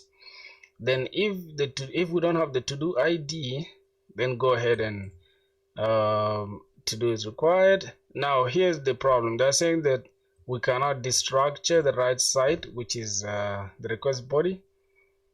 What's that? Request.body. We destructure the title. This description, is this correct? Maybe the status field value is needed. Not really. A status is an enum, right? Are you sure? I said here by default the status should be pending, whether I provide it or not. You get? As you can see, that's why when we create a new to-do, let's just try to create a new to-do. You see, we shall have a status as pending, even if we did not add the status. Now let's say here I provide the status as a status. Let's say I provide the status as a, let's say something like done, right? Since that's what we have in the enum, we have done and pending. If I save this, you see status is done. If I go ahead and get all to do's, let me get all to do's, you'll notice the last one will be done, right? And now I want to update the last one. Let's try to go and update the last one. Update. Then I need to pass this in the request parameters. So what are we getting from the request parameters? We need the title. Okay, let me go back here and then go back to the row here. Now let's say I want to update the title. Okay. I don't know why it didn't work, but it is what it is. Okay, what's going on? Oh, it was text, bro. It was text. Look at my stupidity, dog. This shit's supposed to be JSON. That's why, bro. Alright, let's say we want to update the title, the other one, the last one here. So we want to update its title to goddamn gym. I want to update this to reading and all that. Let's go update. And then the title should be reading, and this should be description, and should give us animal farm. Let's say animal farm novel, right? And then the status, obviously, if we go back and get all to do's, right? If we go back and get all to do's, but I want to get this specific one to do. Let me just get this to do by ID. So this is the to do that we need to adjust. I need to update this to the status should not be done, right? So I'm just starting to read it right now. So I need to change the status to pending. Okay, so I'm just gonna have pending just like that, and if I send this, bam, you can see to do updated successfully. So which is correct, right? Now the title is reading, animal farm, novel, pending. As you can see, we have the date that we created it, and now the date that we updated it. Okay, let's go back and get the to do by ID. You see this gym and leg day and done will change. Done will change to pending. Leg day will change to animal farm and or novel, and this will be animal farm. You get it to do by ID, reading, animal farm, novel, and pending. All right, I think that is okay. The last thing we need is to just put the delete thing. We need the delete endpoint as a delete to do. Now let's change this to delete, and we need to delete that. Let's say we want to delete all of them, right? Most of them actually. Let's say we want to delete this one, that is let's say we want to delete all of them actually. Let's go and create an endpoint that will just delete all of them. But before I delete all of them, let me go back to my database and then I refresh this. You will see we shall have like 5 or 4 things in the database. All right, we have 1, 2, 3, 4, 5. So we have 5 things in the database. Let's create the last endpoint that is going to delete all of them, right?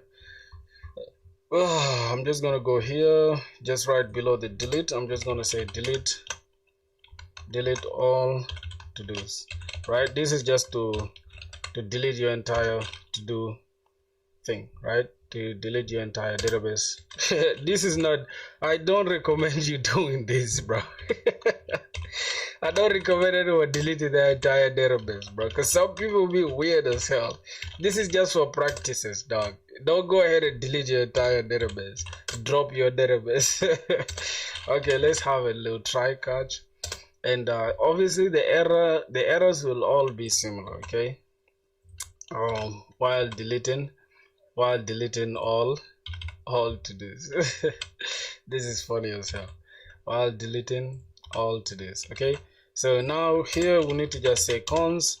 We don't have to worry about we don't have to get even the particular ID. We want to delete everything, okay? As long as we hit the delete endpoint, we need to delete everything. Okay, cons to-dos is equals to await prisma dot to-do dot delete many, right? Need to delete the entire database. This is what we're gonna have. Gonna delete this the entire database like this.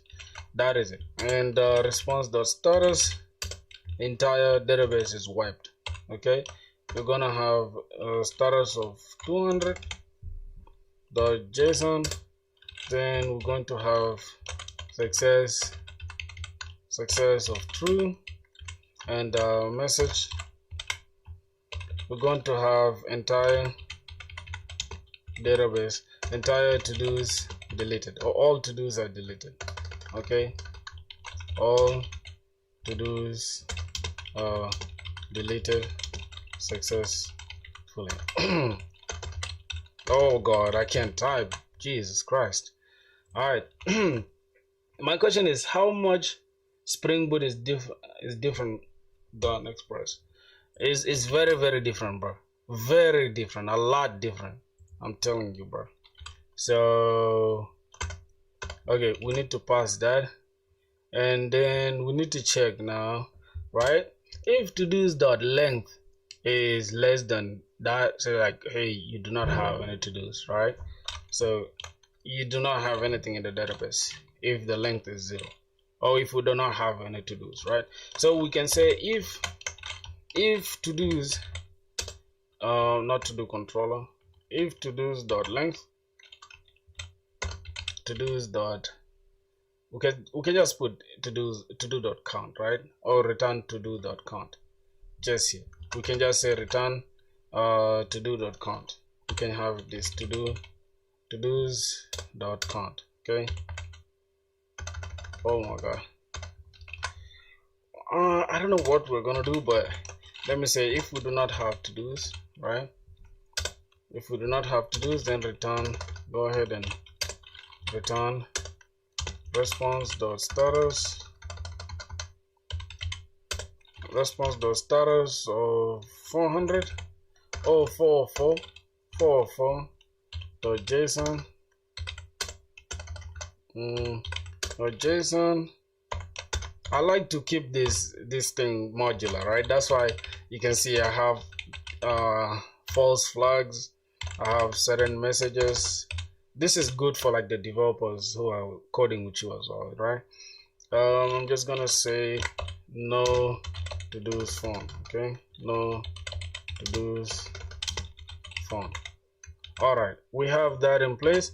Now this is going to delete our entire database. I do not encourage you to do this, my boys. This is just for practice purposes. All right, now we need to create that endpoint, so we need to put to-do routes dot delete many. All right, this is going to be delete as well, and then this is going to delete everything, and we're going to call the controllers. So let's go ahead and say to-do controllers dot delete all to-dos. All right, so if we hit this endpoint, well, first one more time, let's refresh it. We can see we have 5 things in the database. Solve 3 lead code questions. Bro, I have 3 lead code questions today, easy one. I've solved 3 lead code easy ones today. That's interesting, my G. I'm not a big lead code guy, bro. I'm not big on lead code. All right, so this is we're gonna call this delete all to dos. This is gonna delete everything. So if we just hit this, if we hit this endpoint, all to dos are gone. Bam, success true. All to dos are deleted successfully. If I go ahead and get to dos, you'll see here we shall not have anything. We shall have an empty array. Good. So that means everything is gone, my boys. If we go ahead and check our database, we have 5 things here. We just search. Boom, we have 0. We have nothing. We have nothing. We have nothing. So yes, I think that should do it, bro. I don't know what endpoint we are left with. I think I've tested every endpoint. Right, we've tested every single endpoint. If I go ahead right now and say get this by ID, you will see that we do not have that. Null, right? To dos are null because we don't have it. We can always just go and try to make this and say, hey, if we don't have the to do, say return this and blah. But it's good to just return null because we have nothing anyways. So here, if we want to update something, you'll see we do not have the ID. Internal server error. Okay, we're supposed to catch this error, obviously, but I'm too lazy to handle that. Some things I just want to leave them, bro. It's all good. You guys can do research. We've created a new to do. Now we can just go ahead and select this. And then we have this. Let's go and get all to dos. Now we created one single to do. We can go ahead and get that single to do by ID. And I think that should do it now. So this is for somebody who was asking me that what Spring Boot did we do, okay? This is all Express and stuff. These are all the endpoints we have. You can even view the complete documentation. You can see we have all the documentation created to us by Postman, right? We have get all to dos, get to do by ID. We have to delete to do. We have delete all to dos, and that's it. So I'm going to close this off now. Let's go ahead and just stop this entire thing. Okay. I'm just going to go ahead and delete this database. Okay. I'm gonna go ahead and delete that database. I have one thing here, but I don't mind deleting it, bruh. Let's just go and delete this entire thing. So that is it, my boys. I don't know if you guys want anything else. You can let me know in the comment section or whatever. That should be it, man. Oh my god, everything is deleted now, so we have nothing in our database. Okay, bam. So let me show you guys the Spring Boot, the entire Spring Boot that I was working on today, bro. I'll show you. We created also a to-do app using Spring Boot, right? Let me go to the Spring Boot.